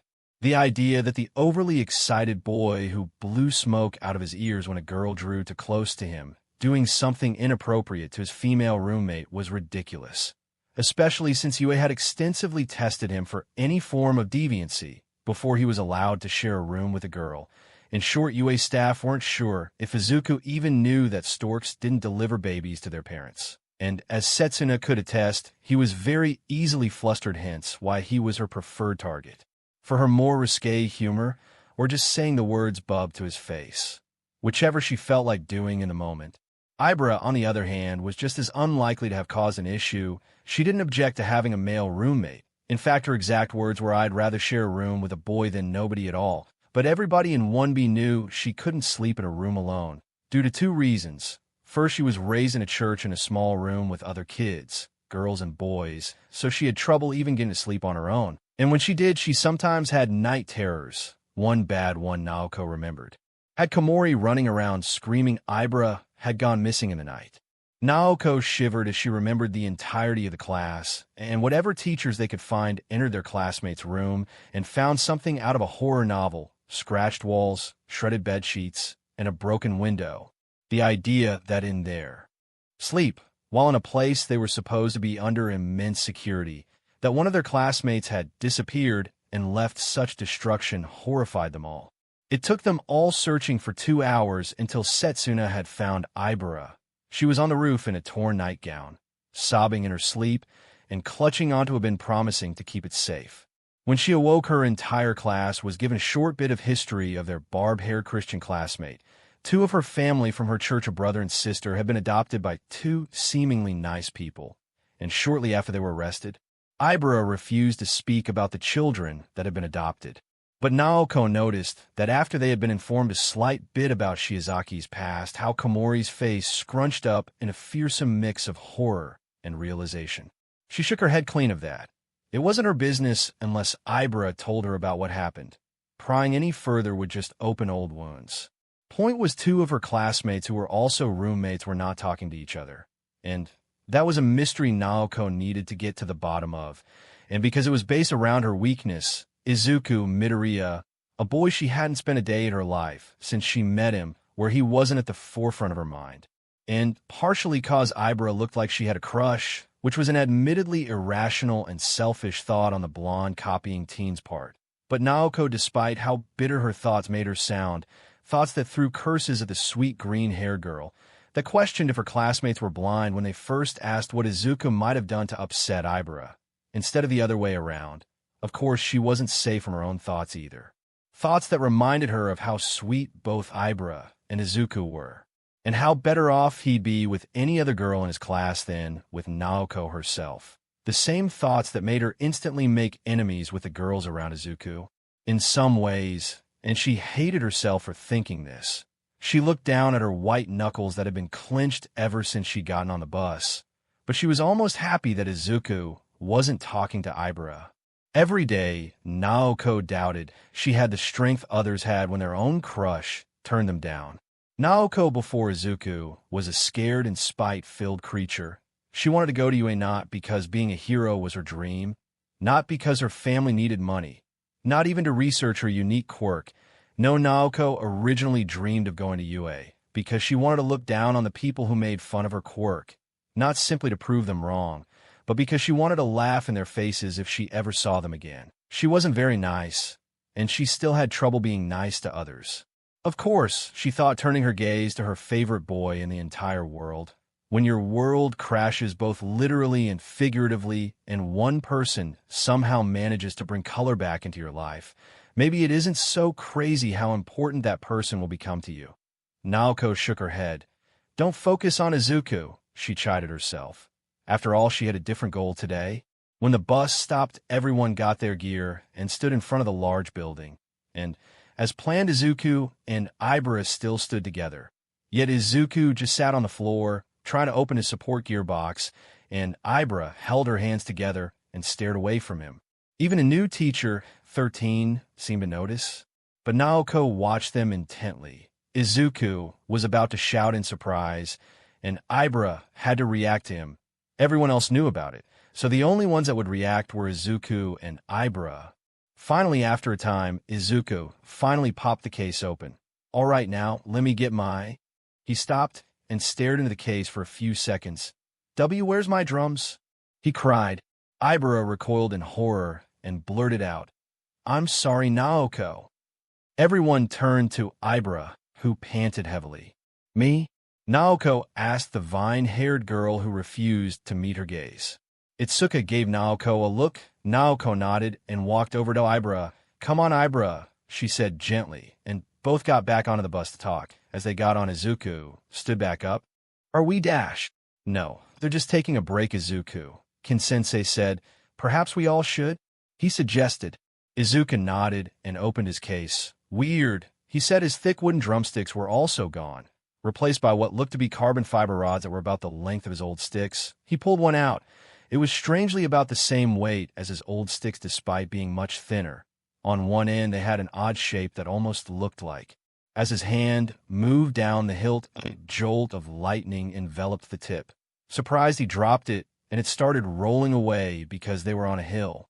Izuku placed his case down and ran after it. If I lose it, Yue might put my mom in debt, he said, trying to encourage himself to run faster. Halfway, his stick stopped, and he smiled, just in time to trip over the large crab that had apparently caught his stick. As Izuku toppled over the crab was pulled down with him. Izuku tried to grab the crab so it wouldn't get hurt so much as they rolled down the hill. I'll feel that tomorrow. Izuku groaned as he tried getting back to his feet. Just then he noticed one of the crab's legs had been hurt. Oh no, he gasped, rolling back to his feet. He picked up the large crab and stopped as he looked into its eyes. Or rather, its eye in the Christmas light sticking out from under its shell where its eye stalk should be. As Izuku studied the crab, he realized that it wasn't exactly a crab, but rather a cyborg crab that seemed to be glaring at him. So cool. He grinned. Then he shook his head. But you're bleeding. Izuku set the crab down gently and pulled a handkerchief out of his pocket, which he gently tied around the crab's leg. There we go, he said with a smile. Then he held it tightly. That'll only hurt for a second, he said before he pursed his lips and whistled. Green lighting coursed over Izuku's body, and then the crab's, healing its leg right up. There, sorry I had to hold you, but I don't know your name. Sorry about that. He bowed slightly. The crab held a claw up which still held Izuku's stick in it. Thanks, Crab-san. Sorry about your leg. It dropped the stick into his hand and started walking away. Izuku, are you all right? Jirota asked as he picked the smaller boy up off the road. You really took a tumble, didn't you? He asked, taking a look at his friend's arm. There were several cuts in his skin, and BLD was leaking out. Oh no, he gasped, grabbing his friend and pulling him back to the bus. Kin-sensei, he cried, Izuku is injured. he cried. Quickly he opened Izuku's support gearbox. Here use yo dash. His eyes went wide. Where are your drums? He asked Izuku. No idea. Izuku said, they weren't in the case when I opened it. I can answer this, Ken said as he walked over. He handed Jirota a greasy note. On the note was messily scrawled, sorry I broke your drums. I made your sticks better. Pardon? Jirota asked. Izuku, perchance, do you know who this May person is? May? Izuku asked. He thought for a second, but nobody came to mind. Can't think of anyone with that name. Then why was she messing with your equipment? Jirota asked loudly, drawing the attention of the other teens. And Sensei, why are you so unperturbed? Without Recovery Girl, Izuku's the only professionally rated healer able to assist should something go awry with our training. Because May is in support course, she's well known by all teachers, and these notes are often given to teachers when she looks for inspiration, and also cause I came prepared. Vlad King walked over to the bus and opened the storage door, showing a large selection of wearable Shime Taiko drums. Hey, those are like the drums I used to wear, Izuku said as Ken attached a belt of them to him. Use these for now. I'll handle getting replacements, Ken said as Izuku used the stick he had and hyped himself back to good heath. Ah, much better, he smiled. Izuku. Noko roared and she stomped out of the bus. She growled and then latched onto the green-haired boy. How could you? She asked, sadly hugging him tightly. After a few minutes, Ibarra stepped off the bus. She gave a sorrow-filled gaze back to Noko and Izuku before she looked straight down. The teachers shared a look. Maybe we should start now? 13 asked uncertainly, and all were eager to get inside. Though Noko didn't let go of Izuku, every few seconds he could swear she was sniffling into his happy coat. As 13 started on her lecture of the USJ's functions, Izuku felt drained, possibly due to his drums being destroyed, Ibra being weird with him all day, and Noko now clinging to him and refusing to tell him what was wrong. Thus, rather than sit and listen to 13 like the others, Izuku instead studied the large field, trying to figure out what it was for, dragging Noko with him. Maybe it simulates earthquakes? He thought to himself. His eyes scanned the area, trying to discern its purpose. Then he noticed a black swirling portal opening, and stepping out was a person, a large man. In a black mist, Izuku turned, and there was a break in the conversation. So he asked, Miss 13, who are the guys who came through the portal? The woman turned to him and walked over. Guys who came through the portal? She asked, sounding confused. When she stood next to him, she stared down at the field. Oh no, she said, watching as more portals formed and opened, letting more people walk through them. Ken, she called, I think we should run. Run. A deep voice that swirled all around them asked. Izuku turned back to see the black mist had somehow surrounded them. I'm afraid that just wouldn't do. Who are you? Vlad King asked. Apologies, Vlad King. 13, children, I am Kirojiri, and you're all our bait, the swirling black mist stated. Bait? 13 asked. For who? All Might. The mist seemed to narrow its eyes at them. It's been decided that he will be the one to reveal the existence of the League of Villains to the world. Tetsu gritted his teeth, and, as his body turned to steel, he charged toward the mist like you will get the dash. But his collar was caught by Vlad King, who threw him back. You're not invincible, he stated. Huddle together and stay safe. You aren't pro-heroes, so we'll handle this. BLD poured out his knuckles. Wait for an opening and then run. I don't think that's going to be possible, Ken-sensei, Itsuka said as the mist started swarming her and the other students. Izuku turned around. There's nowhere to go. Tetsu turned his arm to steel. Nowhere but into the mist. Then with a shout, Tetsu charged into the mist and straight into a portal. Izuku's ears perked up as he heard the shout coming from outside the mist. He's outside? He asked. He put a hand up to his ear, but he's much further away. But he's alive, right? Itsuka asked. Izuku nodded. I'm certain he is. Then perhaps Kirojiri has a teleporting quirk, Shoto suggested. Any suggestions? Kojiro asked. Itsuka, look around, buddy up and run through the mist, but be sure to follow each other. Izuku looked to his left and right. On one side was Noko, still holding him and the other was Setsuna Tokage. Izuku was about to take Setsuna's arm and run forward, but Noko frowned. "Come on, Izuku," she growled and dragged him through a portal. As they reached the other side, Noko screamed. As they started falling out of the sky. "Why are we falling?" she asked with a scream. "I don't can oof." Izuku gasped as his back hit snow, huh? Izuku looked up. The portal was a few feet above them, but underneath them was a mountain. "Are we dead yet?" Noko asked as she sat up. "Not yet," Izuku responded as she pulled him to his feet. Nearby, there was a pair of legs sticking out of the mountain, kicking and wriggling around as the person they belonged to kicked the air, trying to free themselves. Quickly, green lightning surrounded Noko, and she pulled Tetsu from out of the snow. "Ha! I'm finally free," he roared. He looked up at the two of them. "And Midori bro and Mono bro? What are you two doing here?" he asked, seeing them. "We fell," Naoko stated. "And again, I'm a girl." "I fell too," Tetsu laughed. He jumped to his feet and peered around. "All right, well, with Midori bro and Mono bro here with me, the brother guy.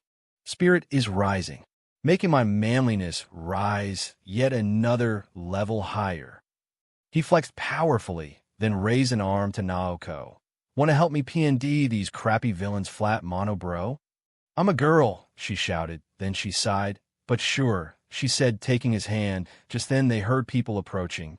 "People are coming," Izuku said. "Then start up the drums, Midori bro. Let the brother guy's spirit flow through you." Tetsu roared. "With you behind me, I'm unstoppable," Naoko stated lovingly. Then she glared at him. "But I'm still mad at you." "You are?" Izuku asked why. Tetsu looked from Izuku to Naoko. Then he wrapped his arm around Izuku and pulled him close. "Listen, Midori bro, if a man's a man, then he takes care of all his responsibilities, yeah?" "Why, yeah," Izuku said uncertainly. "Then you gotta take care of all your important people." Sun Tzu said that. Tetsu stated with a nod. "No, he didn't," Noko roared. "Haha. He also brimmed with that brother guy spirit," Tetsu stated. "Hey," a voice cried, and the three turned to see a group of adults glaring down at them. "Sheesh, can't believe you've all been ignoring us for so long. We are Dash insects." Noko spat dangerously. "What?" one of them asked. "We're Dash." Noko gritted her teeth and charged forward, her skin turning to steel, and Izuku quickly pulled his drumsticks out and started striking the drums. As green lightning enveloped Noko's steel-covered skin, she moved faster and became a blur as she'd shot forth to take care of all the bad guys and moved back to pout at Izuku. "Still mad at you," she stated, holding up the edges of her skirt as the bad guys started rolling down the hill. "See?" Tetsu laughed as he wrapped his arms around the two of them. "Us two, backed by Midori bro's hype, make us unstoppable." Quickly, he pushed them away. "Let's go, more bad guys need smashing flat." He cheered and charged forward. "Well, get back here, you minion." Naoko roared, pulling Izuku towards the hot-blooded and hard-headed teen. "Brother guy!" Tetsu cried with a laugh as he descended on the bad guys, his skin shimmering as it turned to steel. Quickly, Noko released Izuku, and as he began beating his drums again, she flipped over, and the two steel-skinned teens gained as green lightning that coursed over their bodies. Empowered by Izuku's quirk, the two decimated the villains before they had the ability to cry for mercy. "I missed all the fighting," Izuku said as he slid down the drop. Both Tetsu and Naoko dropped off easily. "I'll save you some next time, Midori br dash," a steel kick for Naoko sent Tetsu down. She flipped her hair and then stated with a smile, "I'll save some for you next time. I am still mad at you," she cried, stomping her feet and raising her arms. "I'm sorry," Izuku said as Tetsu jumped back to his feet. "Mono bro, it isn't very manly to kick over your bros out of nowhere," he cried. "Hey, I see more villains," Izuku said, peering off the mountain. He saw a large group of adults all pooled together at the bottom. "Maybe if we roll a big snowball, it'll take them all out?" Noko smiled. "Great idea, Izuku." She walked over to the edge and found the center of the bad guys. "Minions, stand here," she said. For some reason, Tetsu stood exactly where she wanted. "Right here?" he asked. Noko studied him for a moment. "Perfect, now curl up slightly." And again, for some reason, Tetsu did as she asked, like T-dash. Turn to steel, she said, pushing him over the edge with her foot. WHA dash, he cried as he started rolling down the hill. They watched as he turned into a giant snowball and neared the villains. Naoko, you're starting to act like your old self would. Are you okay? She crossed her arms. Maybe if you hadn't betrayed my trust, one wouldn't have had to. Betrayed why dash? Wait, what's that shiny thing? Izuku asked, peering down the cliff. She turned and watched as something shiny leapt out from behind the villains and stopped the Tetsu snowball from smashing through them. How do you stop that stupid minion of mine? Naoko asked with a growl. She grabbed Izuku's arm. Come on, we'll go handle this strong villain personally. She led him down a path, slowly at first, but eventually Izuku pulled free of her arm and charged past her, trying to help Tetsu. She blushed seeing his determined face, but her expression hardened and she gritted her teeth. After all I changed for him, he never even noticed me. And then She screamed internally. She couldn't even think those words. She broke into a sprint after him.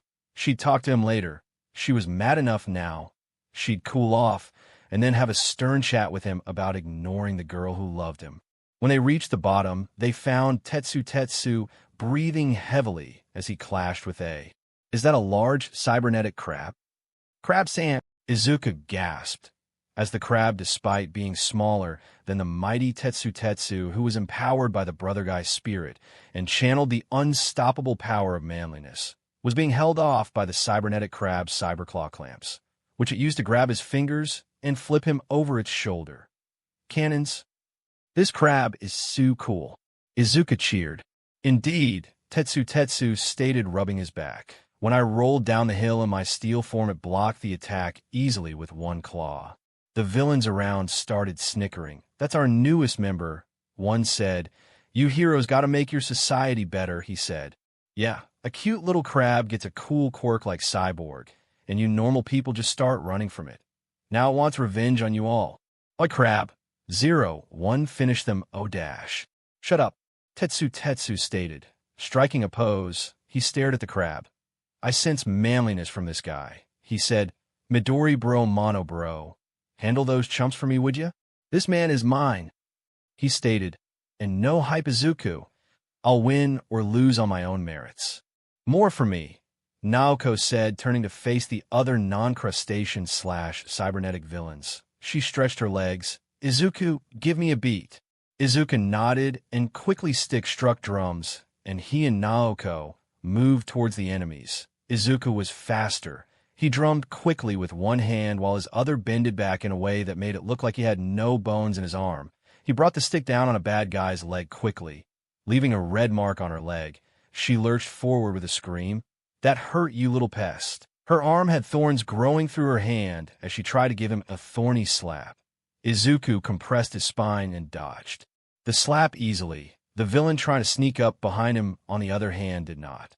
On my face, he screamed as his arms clicked in panic, causing Izuku to notice his arms had cannons in them and pointed one at the thorny villainous torso. He blasted her off him and then reached for his face, trying to soothe the pain. Izuku quickly belted out some beats before pulling the guy's arm off his face and hitting him. OW! Ow! Ow! The man cried, but Izuku wasn't knocking him out.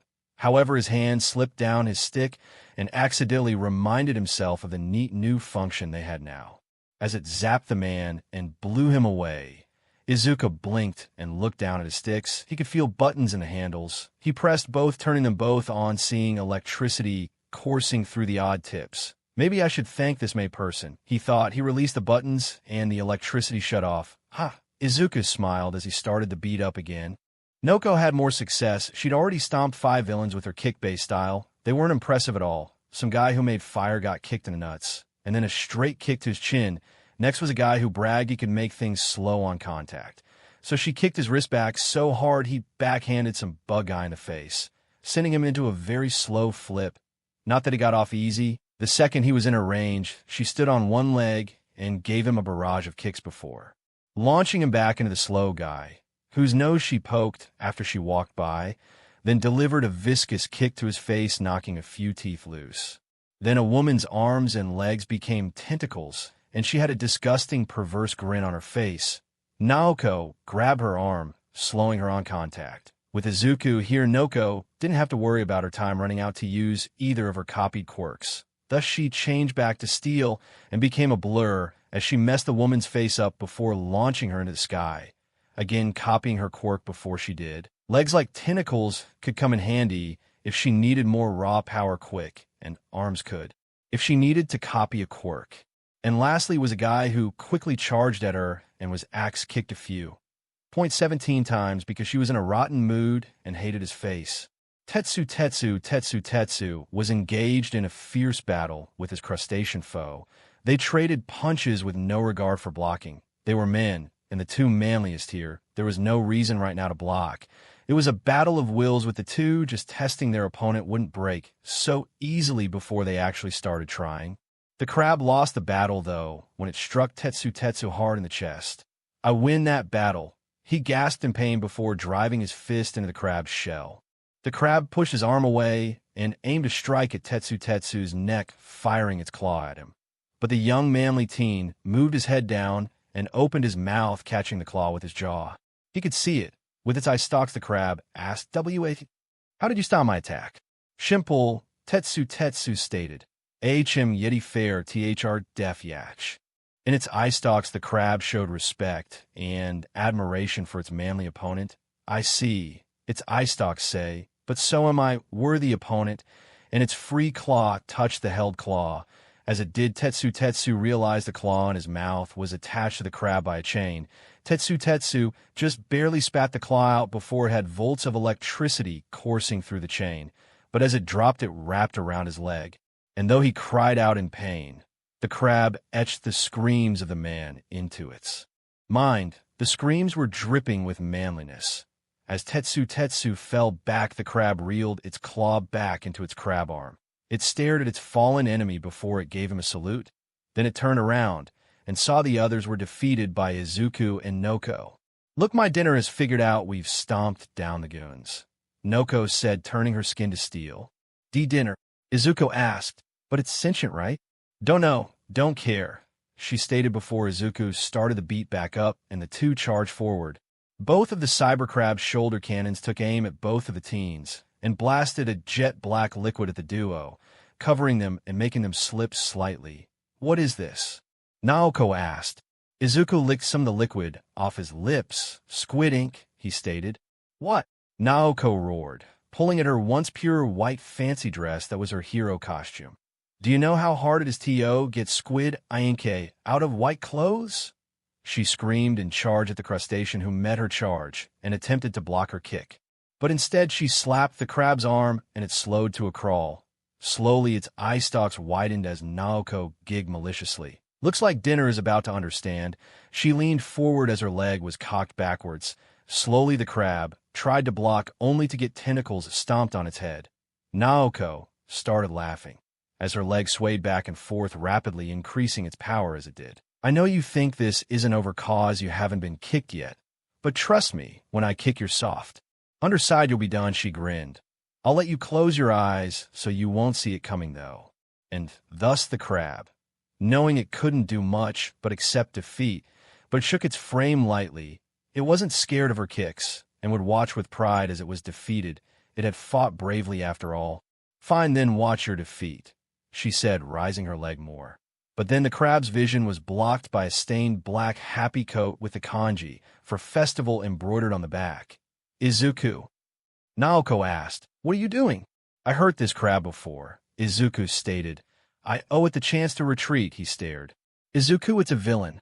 "No, it left Tetsu alive," he argued, "see?" He pointed past the crab he was protecting, and she could see Tetsu groaning and getting back to his feet. "What happened to you, Naoko?" he asked.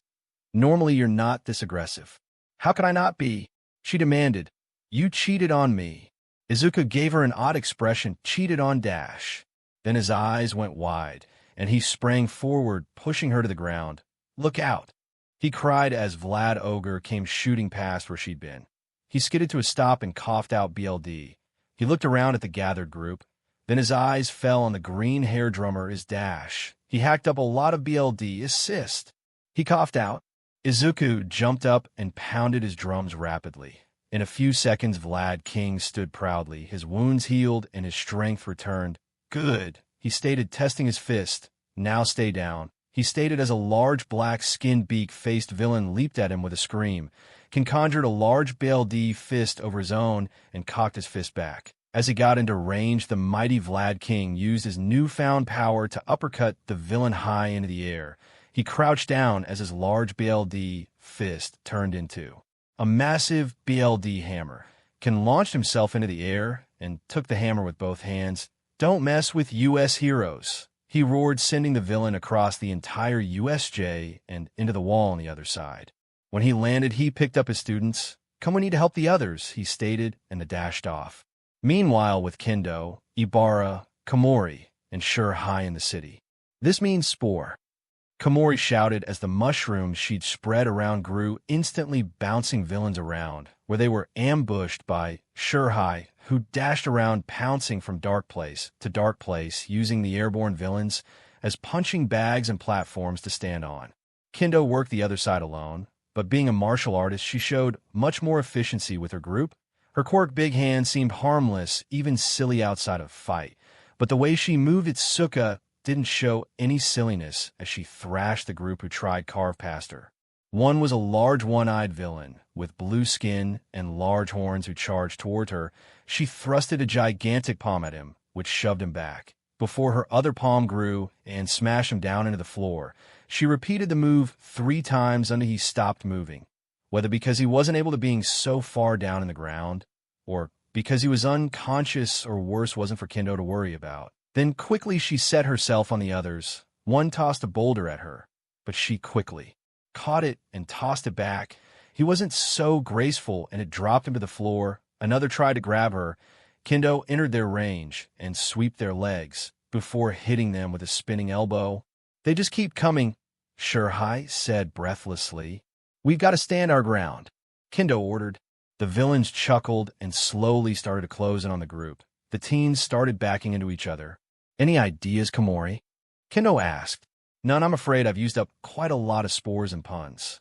I figured that when you use this means spore 3 times, Komori, Shurhai stated. Don't be so rough on her, shadow guy. One of the villains stated. He had dog-like features. Let her say whatever she wants before she... He stopped, his ears twitched. Why do I hear taiko drums? He asked, his ears perking as he looked around. And why are they getting closer? As soon as the words left his lips, the teens started smiling.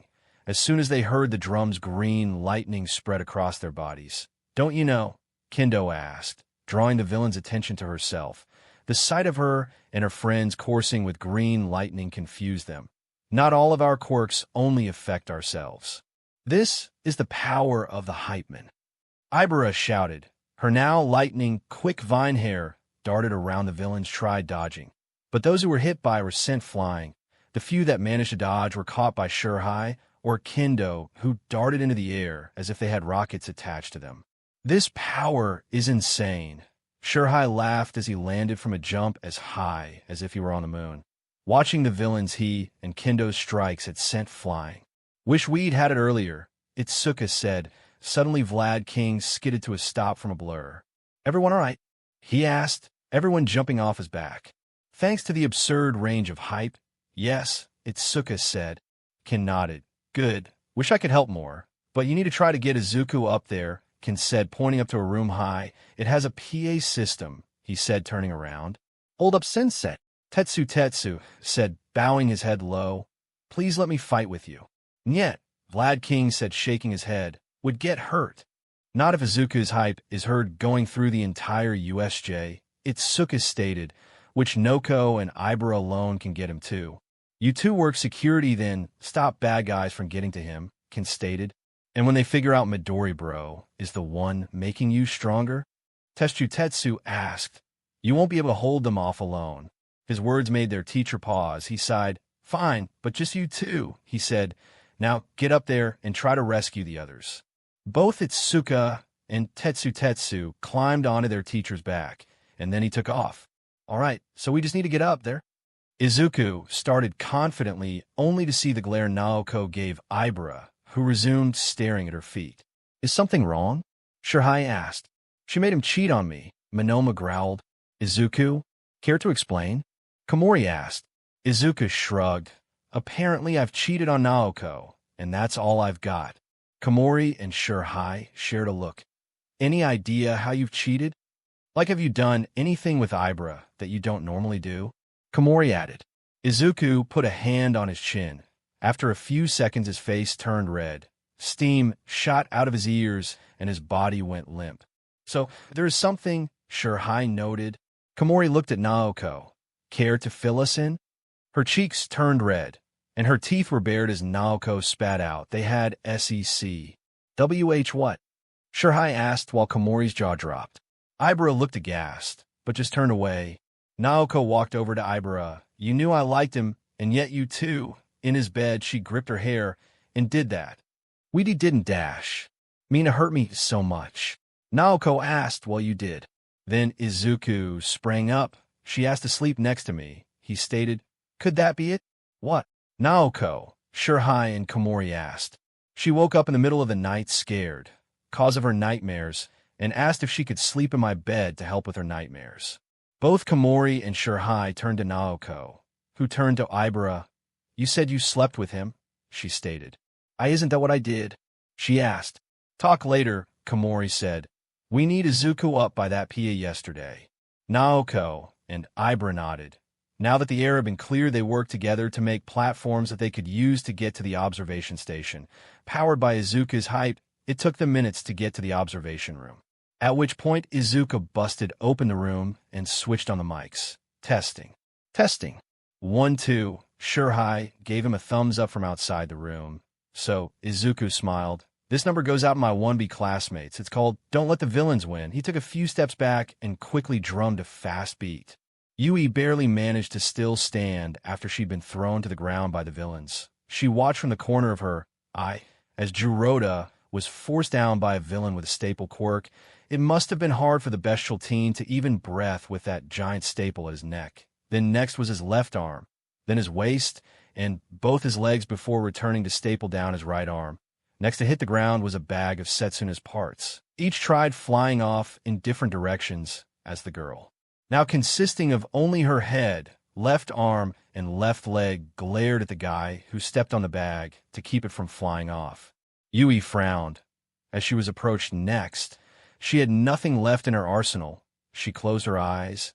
It was over. Shiota barely regained consciousness. He tried to stop a villain from hurting Pony, but his own quirk had been blasted back into his face. As he looked around, he could tell he was wielded to Pony's back. His teammates had been surrounded while he was out. Reiko with some stones, Pony with her horns, Yosetsu with his rivet gun, and Cozy Eye trying to shield them with his solid air quirk. But Shiota knew they weren't going to last much longer. The villains were drawing closer and closer, and his friends are getting tired. He tried to move, to help in any way he could, but his body wasn't listening. His arms hung limp at his sides, only moving when Pony moved too quickly. He gritted his teeth. They were outmatched from the start. Hyrule Rin stood proudly as the villains descended upon them. Gentlemen, he stated seriously, it's been an honor and a privilege making my last stand with you all, he stated, his scales twitching. Sun looked around in a panic. We dash, he started. We're not gonna? Are we? Tagaru gritted his teeth. Seems so, SHD, he stated, crossing his arms. At least we're going to take down as many of them as we can, he said, conjuring blades from out his forearms. Their only hopes for escape were Juzo and Kaijuro, both of whom had already been captured. Sun frowned but slapped his cheek with his only still working arm. Right, I'm sorry I was dash. Nothing to apologize for, Hiryu stated. The three took a stance, each prepared to at least go down swinging. 13 was forced to watch from where she was laying as the three students protected her. She was in far too much pain to stand or pass out, and thus would be forced to watch as they were. She tried forcing her arm up again. Maybe this time it'd work. This time she'd be able to help this time. The speakers cut on. A loud screech was heard as the PA cut on. Testing. Testing. 1, 2. A peppy voice cut through the chaos, drawing all attention to where the speakers were. Can it be? Shiota thought. Sun dropped to his knees in relief. Oh, thank God. He laughed happily, joined by the chuckles of his teammates. For Yui, a smile broke over her normally stoic face, and she forced herself up. I'd advise you all start running, she stated happily. Before anyone could question the sudden relief and joy of the teenagers, the voice cut through the air again. This number goes out to my 1B classmates. It's called Don't Let the Villains Win. Then suddenly upbeat drums were playing through the speakers. But with them, green lighting spread along the students and teachers of UA wounds that they had begun closing up rapidly, and any fatigue they felt vanished. 13 began to stand, as the wounds she'd received from Kirajuri closed almost instantly, and quickly a new vitality spread through her. Whoa, she stated. The teens turned to her as she raised her hand. Students, one side, please. You won't want to do that, miss, Tagaru stated. Show her Sun, he said. Sun laughed. My pleasure. He raised his arm and it began spinning rapidly, much faster than Sun had ever managed on his own. He thrusted it forward and like a bullet it tore through enemies far beyond his range. It's hype, ma'am, Hiryu stated. Izuku's Quirk is working overtime, making us all much stronger than we were before dash. Even our quirks, she finished with a nod. Well then, let's go thank these people for the nice opportunity to train with them. Setsuna's parts made quick work of the bag as she came back together. Jirota tore through the staples keeping him down, and Yui grabbed a sturdy-looking rock. Let's see how you all enjoy being assaulted, Yui stated. They were laughing when we were hurt, Tokage said, cracking her knuckles. Let's see if they find it funny when we dash. Ladies, Jirota said apologetically. Call me old-fashioned, but I'd rather you two not dirty your hands with some like this, he stated, taking off his glasses. He handed them to Setsuna. He let out a loud roar and dove at the criminals, his large strikes sending them flying as he dove into them. Such a gentleman, Setsuna said, giving Yui a look. Yui nodded at her. Charge, she cried as she and Setsuna, despite Jirota's wishes, joined the fray themselves.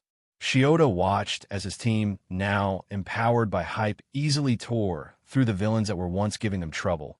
He was pulled off Pony's back and smiled as they congratulated themselves.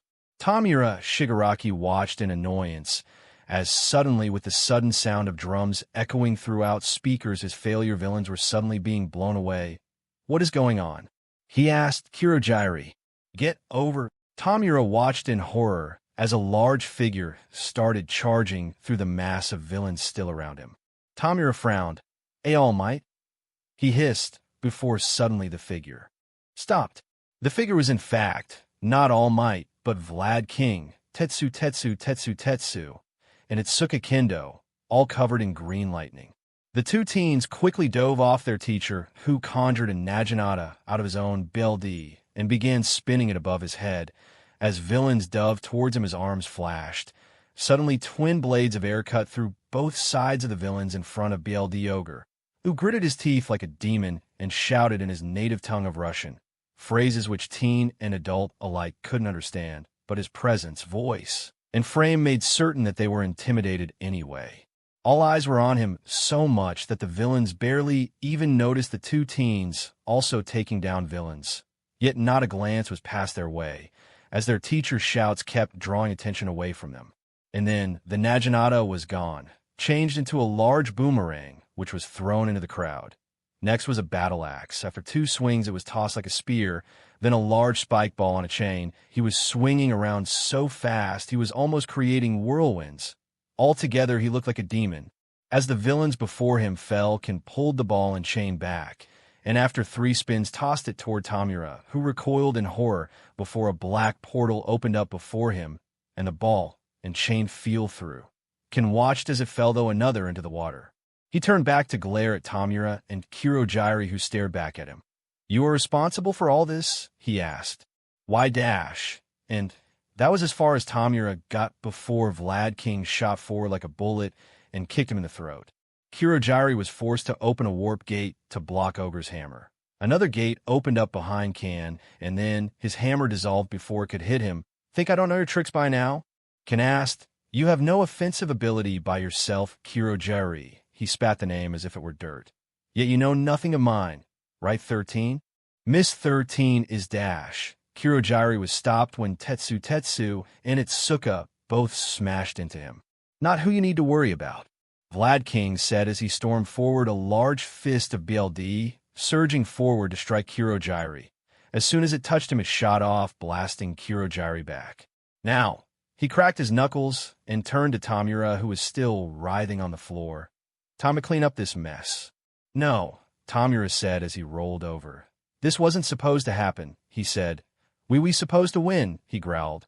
You and your students were supposed to be weak. From my experience, Vlad King said, villains are always much weaker than heroes, he stated. Is not surprising. After all, you can't even fight fair because you know you'll lose.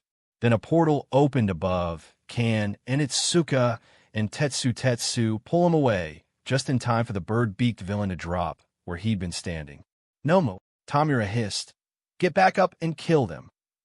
He's not going dash. Tetsu stopped when the beaked villain got back to its feet and loomed over them. He stood up. Itsuka asked. Children can stated run.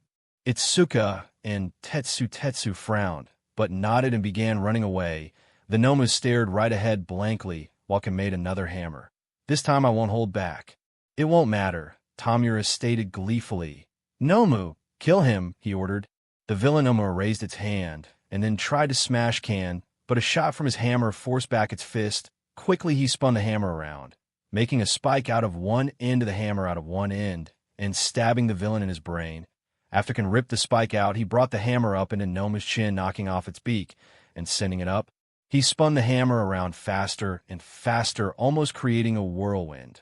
When the Nomu came back down, it was greeted by a BLD hammer to the throat that sent it sliding across the ground. Kan's hammer turned into a Naginata, and he swung wildly, sending slash after slash at the down villain. When it rose again, he threw the Naginata at it, which only bounced off its skin. What? Kan asked. Nomu turned to him and shot toward him with a scream.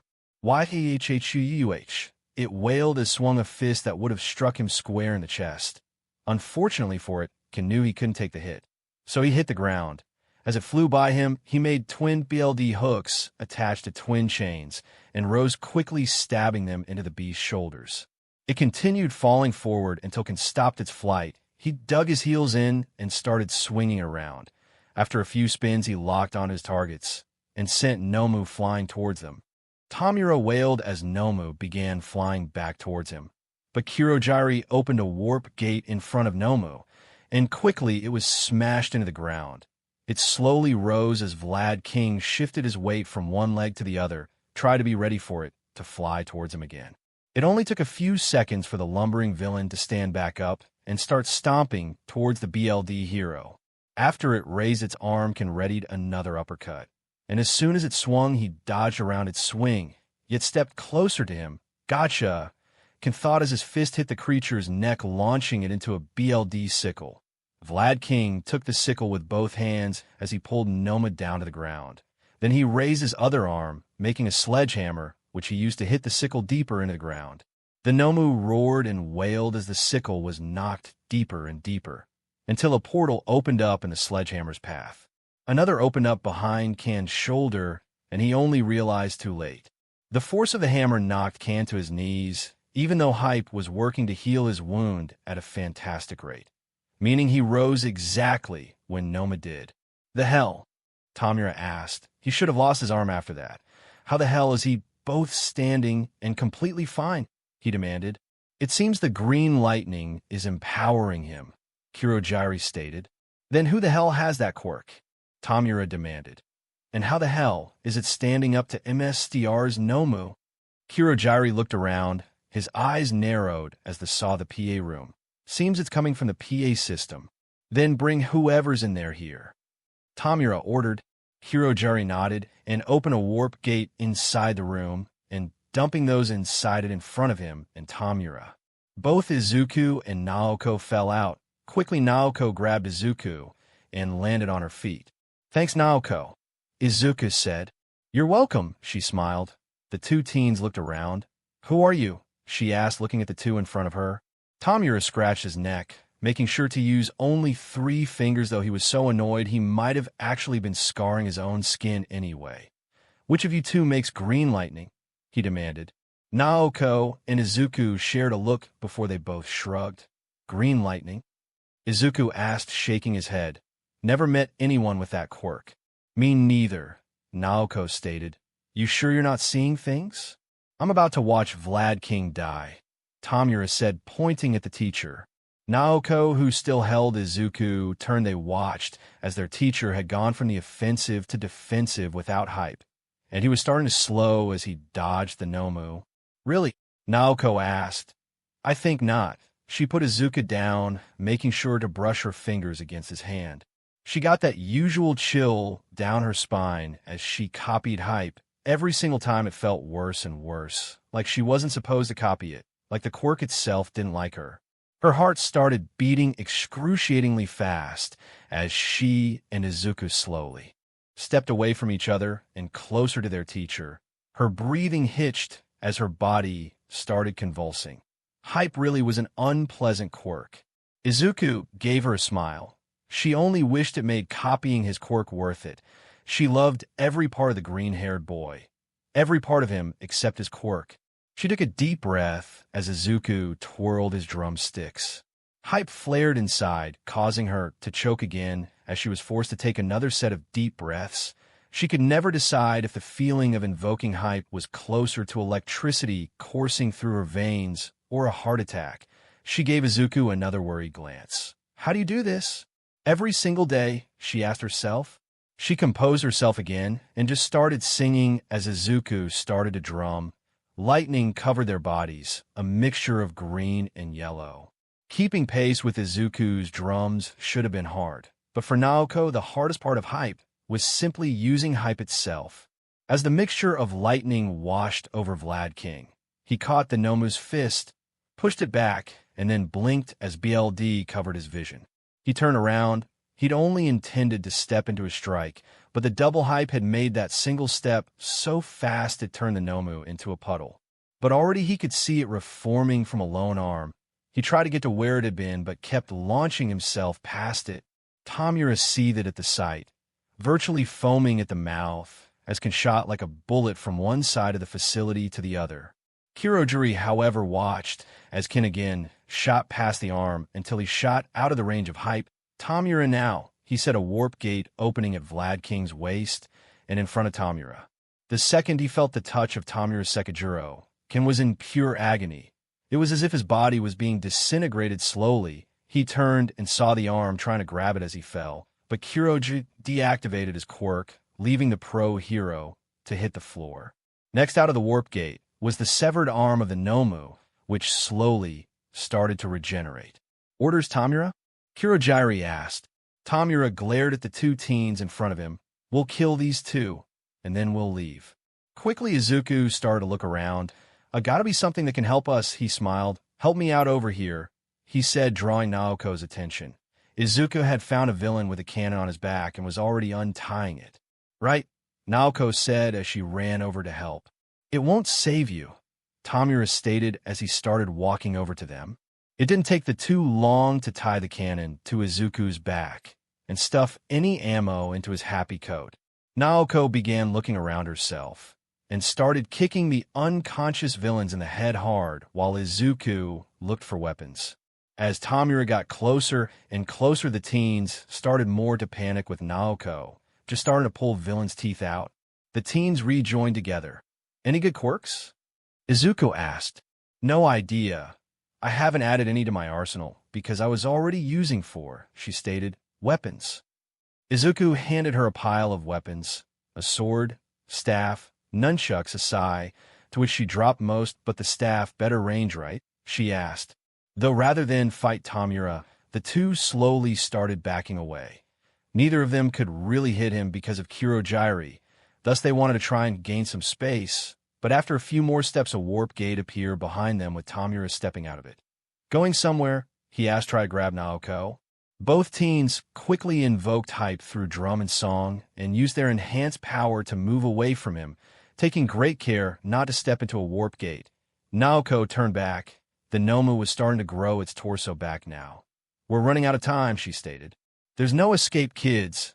You two are dead, Tomura stated as he started to close on them. Both Naoko and Izuku shared a nod and stopped in their tracks. "Good victims," Tamura said as he raised his arms. "Now die," he screeched as he tried to grab their throats. With a flash of green and yellow lightning, sound of song and drum, Tamura's head snapped back as a steel Naoko gave him a double handstand kick to the throat, while Izuku pressed his shock sticks into Tamura's shoulder blades as hard as he could. Tamura screamed a muffled scream as he fell backwards, his arms unable to move. As soon as Kurogiri tried using a warp gate to catch him, Izuku bent his spine, so his head and the cannon tied to his back was aimed towards him. A shot rang out as the cannonball sailed towards the shadow villain, exploding a bit away from him with him closing the warp gate, so the blast wouldn't hurt Tamura. The explosion sent him into a rock where he glared at them, but seemed unable to move. Naoko looked from the two villains. "Yeah," she cheered. "We did it." Izuku smiled at her. Then his expression fell as a large shadow fell over him. Naoko turned. The mostly regenerated Nomu glared down at them. It was missing an arm and standing on one of its bones rather than a foot, missing part of its face and its beak, yet it still loomed over the two. In dash, both the teens looked as Tamura glared up. "Namiya kill them," he hissed quickly before Naoko kicked him again, shutting him up. The large creature let out an earth-shaking scream as it raised an arm, drawing the attention of the remaining 1B class. It took each a while to take in the sight before them. In a sea of defeated villains, three stood, a villain with hands covering his body laying on the floor, Kurogiri against a rock, and a large beak-faced villain missing parts of its body who kept screaming as it loomed over their classmates. Far away was their crawling teacher. As 13 saw him, she held a gasp. The only good thing was that he was still together. Quickly the villain tried to smash the teens, but Izuku leapt back, pulling Naoko with him. He tried to reassure her as the shadow fell over him again. Behind Izuku, Naoko fell to her knees, her wide tear-filled eyes squarely on Izuku in the shadow of the giant villain. Izuku smiled and struck a pose. He took a deep breath. "I'm going to be the #1 hero," he roared. Kurogiri laughed from where he was. "No, my boy. You're going to be a stain." As Nomu raised its arm, Izuku hit the drums on his body. Green lightning coursed through him. Then he compressed his spine and put his head between his legs. Just before Nomu struck him, he rolled past Nomu's legs and skidded to a stop on his feet near his teacher. Missed me," he chanted as he played his drums. With another screech, the beast dashed towards Izuku. It was a hopeless battle. Izuku dodged and ducked past the villain that he had no hope of beating. Yet he never gave up hope. He kept looking around for some way to win, or at least survive, as he dodged the massive hands of the beast. But as the Nomu approached him again, Izuku twisted his body out of the way of the attack and lit the fuse with the electricity in his drumsticks, and an explosive ball hit it square in the head. Izuku twisted by it and jabbed his shock sticks into the ribs of the villain. It made no reaction to the shock and just tried to reach for him again. But Izuku rolled back, firing another shot into its face as he regained his footing. As Kurogiri watched the battle transpire on, which had the teenager dodging past his superweapon, playing his instruments to try boosting himself, and attempting to fight back pathetically, it eventually bored him. It's time to end this, he thought as he opened a warp gate over Naoko and put her in front of the Nomu. Izuku looked, shocked, but struck his drums and rolled backwards. Naoko barely saw the shadow over her before Izuku kicked her away. Her eyes went wide as she saw that figure closing in on her crush. Yet he smiled warmly at her, and her heart sank as he said, "Sorry I died." Her mouth opened, her arm raised. No, but she couldn't hear herself as the large beast's fist reached Izuku. As it did, green lightning flashed over Izuku's body, and suddenly it was like his 14th birthday never happened. His happy coat tore open as his body became intensely muscular. The Nomu still smashed his head into the floor, and his body deflated as BLD shot out. The gathered teens watched in horror as a member of their class had his head hit the stone ground below him. Jaws dropped, people whimpered, eyes widened. They just watched someone die in front of them. But among the reactions was a shout, a cry, and with it the world started moving again, as the teens desperately started down the hill, each of them rushing towards the massive villain in the hopes of helping their friend. Some diverted to grab their teacher. After all, when Izuku was rescued, he could heal his wounds. When the teens met Nomu, each tried to shove him away from their friend. Tetsu tried shoulder charging him, but just bounced off of him. Ibara wrapped her hair around the creature and tried pulling him off, but she couldn't even lift him. Itsuka and Jiroda hit him together, but had as much success as Tetsu had before them. Cozy Eye put an air bubble around the villain's head, trying to deprive it of air. Reiko raised her arm, throwing the unconscious villains at it, while Hiryu fired upon it with his scales. Juzo moved through the floor, making it slicker, so Nomu started tilting back, and Kaijiro grabbed Izuku's arms. Tetsu, Itsuka, Jiroda, Sun, all rounded on the front as they charged at the same time, shoving the villain back, with Kaijiro pulling Izuku away. "Thanks," Izuku said with a smile. Kaijiro cried. "You're alive?" Izuku nodded. "Yeah." When Naoko cried, her hype spread throughout me, saving me. Also, Aya returned to my muscular form just before it hit me. "Muscular form?" Kaijiro asked. "Ask Naoko." Izuku stated, hopping off the teen's shoulders. "Right now it's time to bring the hype," he declared. And as quickly as Pony brought Vlad King in range, Izuku bellowed out a quick beat, spreading hype across the gathered teens. As soon as the drums sounded out and the green lightning returned, people turned to see the still standing, yet bloodied-up Izuku, who smiled back. Quickly, Vlad King was back on his feet. "All right," he roared, "follow me," he said as he charged forward. Each of his students, except Izuku and Naoko, followed after him as he charged towards Anomu. He punched it in the gut before running by it. The action mimicked by Pony behind him, Kaijiro behind her, Sun behind him, Setsuna behind him, Shiota behind her, and so on. As the chain of gut punches continued, Ken shot forward again, this time hitting it in the throat. And again the action continued, and he and the students charged forth, striking it in the stomach, the knees, anywhere they could, over and over in a seemingly unending chain of strikes. The last person in the chain hadn't even performed the first strike yet, but there were 40 more strikes, and it grew by the second. Eventually, as that strike counter neared the hundreds, Vlad King roared, "Surround him and prepare to knock him up." The students followed the instructions, making sure those that would launch it higher were much closer to it. And then they launched it skyward. Kirojiri, having regained some control of his body, prepared to drop it back into the field, before the Nomu and most of the upper part of the USJ vanished into a black hole that swirled with green lightning. He turned his head to see 13, looking terrified at her own hand while the students cheered. Quickly he made a portal swallow up Tamura, and then himself after he was sure he was safe. The USJ was alive with cheers as the teens and teachers had managed to stomp back the villains. High fives, chest bumps, hugs were all thrown wildly, until just as fast as they started, they stopped as the teens realized what they'd just been through, and quickly, despite not being exhausted, they all fell to the floor. Except for one of them. Izuku Midoriya was breathing heavily, but he was just glad to be alive.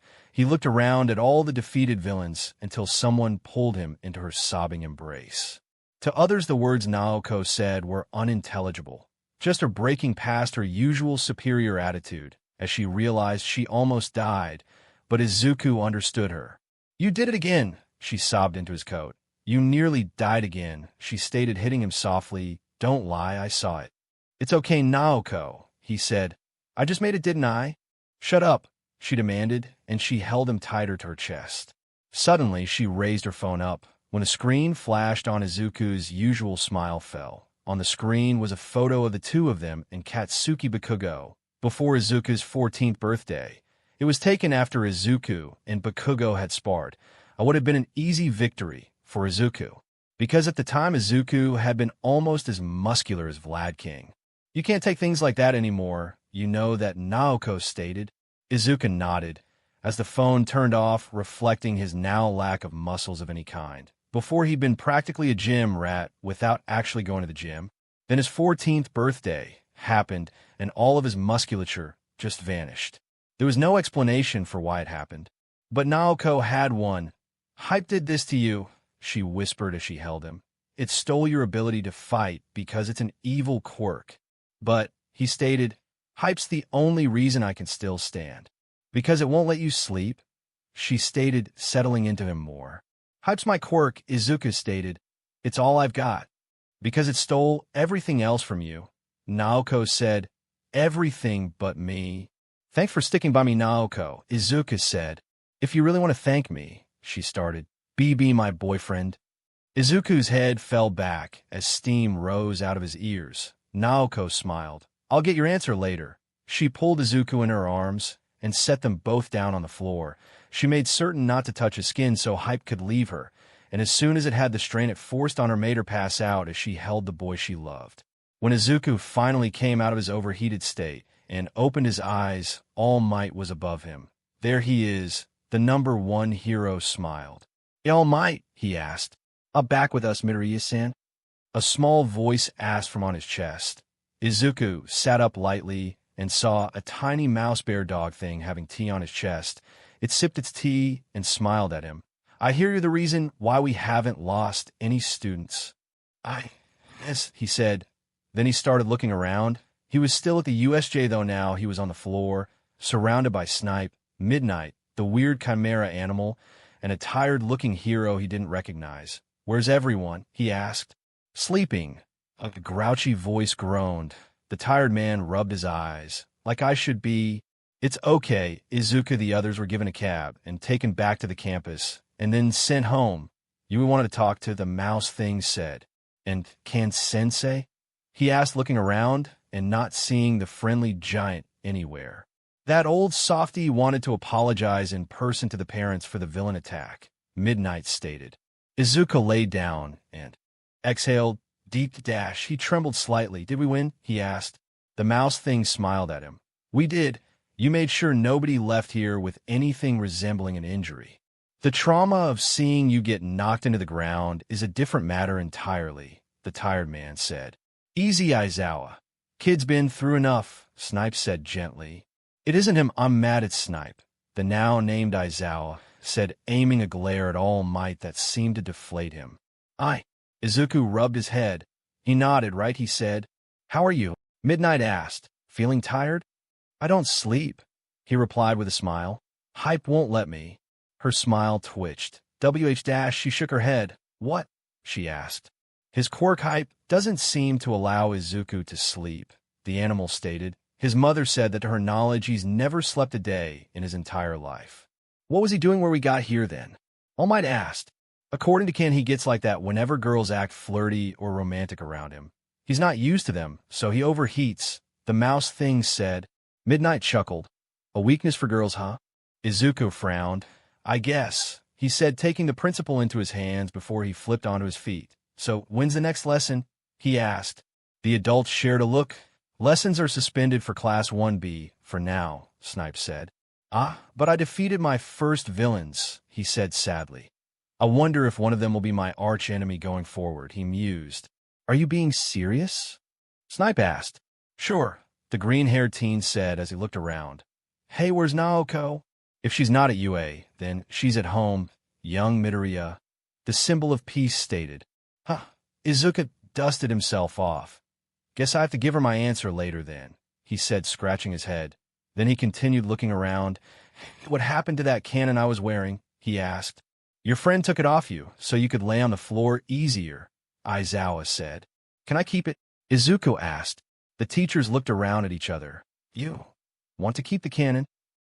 Izuku said, it was really handy, and I can make fireworks for it. I had to learn how to make them for my weekend job. Weekend Joe Dash. Midnight pinched the bridge of her nose. You know you're not supposed to have a job as a UA student, right? The principal asked. If it helps, I don't really get paid. He responded nonchalantly.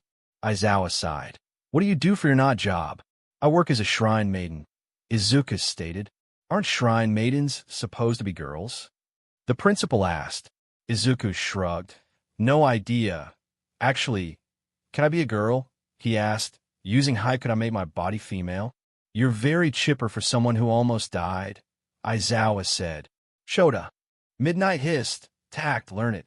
It's fine, Izuku said. It's not the first time it happened, though. Actually, he turned to All Might. There's something I wanted to ask you. Oh, really? All Might asked, bracing himself. My boy, ask away. All Might said, giving a big grin. But internally, where were you, All Might? Why weren't you here to help save us? My friends and I could have been killed while you weren't here, he thought, clenching his fist. Not angry at all at the questions, rather that they had to be raised at all. I should have been here, left the street-level stuff to the street heroes, and done my job. How do I become number one? Izuku asked. Number one hero, that is. All Might froze. He shook his head. I'm sorry, could you repeat that? Izuku leaned closer. How do I become the number one hero? He asked again. Is it how many villains I take out? Or how many civilians I save? A mix of both? Or is it how many disasters I stop? Or do I need to win a popularity contest? I have a super cute idol costume concept ready, if it's the last one. All Might leaned away from Izuku. Easy, my boy, take a breath, he said, waving his hand slightly. Izuku turned around and just deeply inhaled, then exhaled. All Might watched the young boy. Why do you want to know, young Midoriya? Izuku turned and smiled. 'Cause I want to be number one. I hear you do. Izuku nodded excitedly. Here, let me show you. He reached inside his coat and pulled out the few cannon shells he had left before letting his happy coat fall open. The eyes of the heroes went wide as they saw Izuku's torso, scarred, bruised, and very thin, and then the green veins that seemed to come right out of his heart. I've been training since I was 6 to become number one, he stated. I used to have tons of muscle, but it just kind of vanished after my 16th birthday, he said. Aizawa stepped forward and turned Izuku, examining his torso, back, arms, and neck. Scarred, battered, and thinner than was healthy. Do you have any trouble breathing? Aizawa asked, noticing marks on Izuku's neck. In response, Izuku shut his eyes and breathed. As he did, green electricity emitted from where his lungs were. Not that I can tell. Izuku smiled. Then he stepped towards All Might, stars practically in his eyes. So how do I do it? All Might's eyes went wide as he remembered what the boy had asked him. Are you sure you want the job? He asked, rubbing his neck. It's pretty boring. Oh, Izuku's mood seemed to deflate. You don't think I can do it, he stated. Then he shrugged. Oh well, he said happily, putting his coat back on. More people will be shocked when I do it. Wouldn't you rather have an easier goal? Midnight asked. My entire life I've worked towards that one goal. Izuku said. I want to be number one, he stated. Aizawa looked down on him and narrowed his eyes at the green-haired boy. A weak kid like you will die. You need actual power. Aizawa, Hound Dog hissed, that's Dash. Then I'll die. Izuku stated, drawing the attention back to him. What? All Might asked. Then I'll die, Izuku repeated seriously. At least I'll die chasing my dream. Then a large grin spread across the teen's freckled face. And who knows, maybe I'll just get back up after I do again. He laughed. I mean, it's happened twice now. You're entirely serious, aren't you? Nizu asked. We're all gonna die one day anyway, right? Why bother worrying about when it'll come? Why bother playing it safe? Why not risk my one shot at life by doing what I want to do? Izuku asked, what happens if I fail? I die, he said, just as I would have if I wasn't chasing my dream. Izuku raised his hand and clenched his fist. So I want to show the world that it doesn't matter what your quirk is. Anyone can be a hero, whether their quirk sucks, or even if they don't have one. People aren't born equally, Midoriya, Aizawa stated. So, Izuku asked, so nobody should try? Everyone should just go home and sit on their sofas, living every day, day in, day out, waiting for death. Just because it's safer. Izuku pointed at the tired teacher. I've said it before today, and I'll say it again. Izuku raised a finger to the sky. I will be the number one hero. He pointed back at Aizawa. And if you dash, he gestured to the entire group of adults. If any of you don't believe me, that one day you'll watch me die, he gave a big grin. Then keep watching, 'cause I can't wait to see your faces when I become number one. His words caused the place to go silent, as the teacher stared at him. Then the silence was broken by a small laugh. They turned to Nizu, who laughed. Wow, I've never heard someone so certain of something so wild before. Izuku kept his grin. Go on, laugh while you can, Mr. Principal. It won't seem so far-fetched when I shoot up the ranks. I suppose it wouldn't, Nizu replied. But regardless, Now that you're awake and we're sure it's safe to move you, let's get you back to your family. Izuku's eyes lit up. I can't wait to tell my mom. She'll be so excited to hear I helped stop a villain attack. Somehow I don't think she will, Midnight said. No, Izuku asked. I hope she'd be proud. It took the teachers a while, but eventually the bone-thin boy was in the arms of his mother, a skinny green-haired lady with bandaged arms wearing a nurse's outfit as she'd just come right from work. Oh, my baby, she cried. Izuku, are you okay? She asked, hugging him close to her. Yeah, Mom, I'm fine, he said. I even beat up a few bad guys. You fought villains? She asked, her eyes going wide. Yeah, he smiled. With the moves I learned from you, Rin-chan and Itsuka-senpai. She frowned lightly at that. Oh, boy, another teacher, she asked. When we get home, we'd better go over your style, just to be sure you're in top form when your grandparents visit. Itsuka-senpai's a great teacher. She does karate. And all the moves Rinka taught you are pretty far from the style I taught you, sweetie. Inko said, sometimes mixing the martial arts is a recipe for disaster. Ah, but Mum, he whined. Wait, hold on. Nizu said, you taught Izuku to fight? Inko raised her hands. I taught him to defend himself with everyday household objects like pots, pans, bow staffs, knives, tonfa, nunchaku, the odd machete, stuff anyone would have under their kitchen sinks, she said. Nothing he could use to hurt anyone. She rubbed her chin. Well, nobody unless they were even weaker than him. Then she gave a big smile, which apparently a load of villains are, she said, pulling her son into a hug. So proud of you. I knew you would be, he said. Well, of course I would be, Izuku. You're my son. Me and your dad will always be proud of you. That's how parents are, she said, beaming. Do you think one of them will become your archenemy? Maybe one of them swore you'd rue this day. Think any of them said that? She turned to the teachers. Well, did any of them swear vengeance on my boy? A few may have, Principal Nizu stated, though I doubt Izuku will see them again. Miss Midoriya, don't you think your attitude to this is a bit off? Midnight asked. Aren't you angry that your son and his friends were in danger under our watch? Inko stood up. Well, of course I am, she said, smile still on her face. But well, she put her hand on Izuku's shoulder. That's just the life of heroes, isn't it?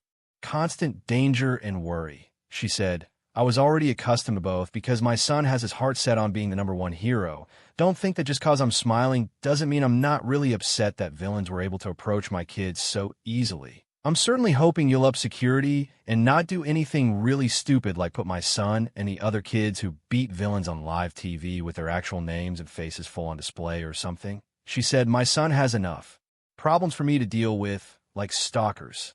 Inko's watch beeped. Oh shoot, she said. I had to borrow my boss's car to come so late, she said. I'd best get Izuka home so I can take it back, she said. It was nice meeting you all. She bowed before quickly ushering her son into the car to take him home. When they got home, Inko sighed, walking into the house. She hugged her son tightly. I miss you, baby, she said, but I'd better take the boss's car back before I forget and leave him in a bad position. She smiled and kissed him on his forehead. Love you. Love you too, he said with a smile as she left. Inko walked down the stairs leading from her apartment, walking down to her boss's car, where she stopped before entering it. She looked behind her at the hedge growing around the car park. She narrowed her eyes. She stayed still for a moment, scanning the hedge. Then she continued down the stairs, getting into her boss's car, and pulled out, as she did a girl with. Blonde hair left her hiding spot behind the hedge, and moved around it carefully, staying out of the driver's sight before she took off down the path, at which point she stood up and started up the stairs herself. Izuku had entered his room, having taken off his ink-stained hero uniform, and now wore a regular t-shirt and shorts. He sat at the kitchen table sipping his drink. He'd opened his phone, seeing he'd gotten a ton of messages. One was mostly from a group of all the 2B students. Another was from Shinso, a third from Itsuka, but none from Noko.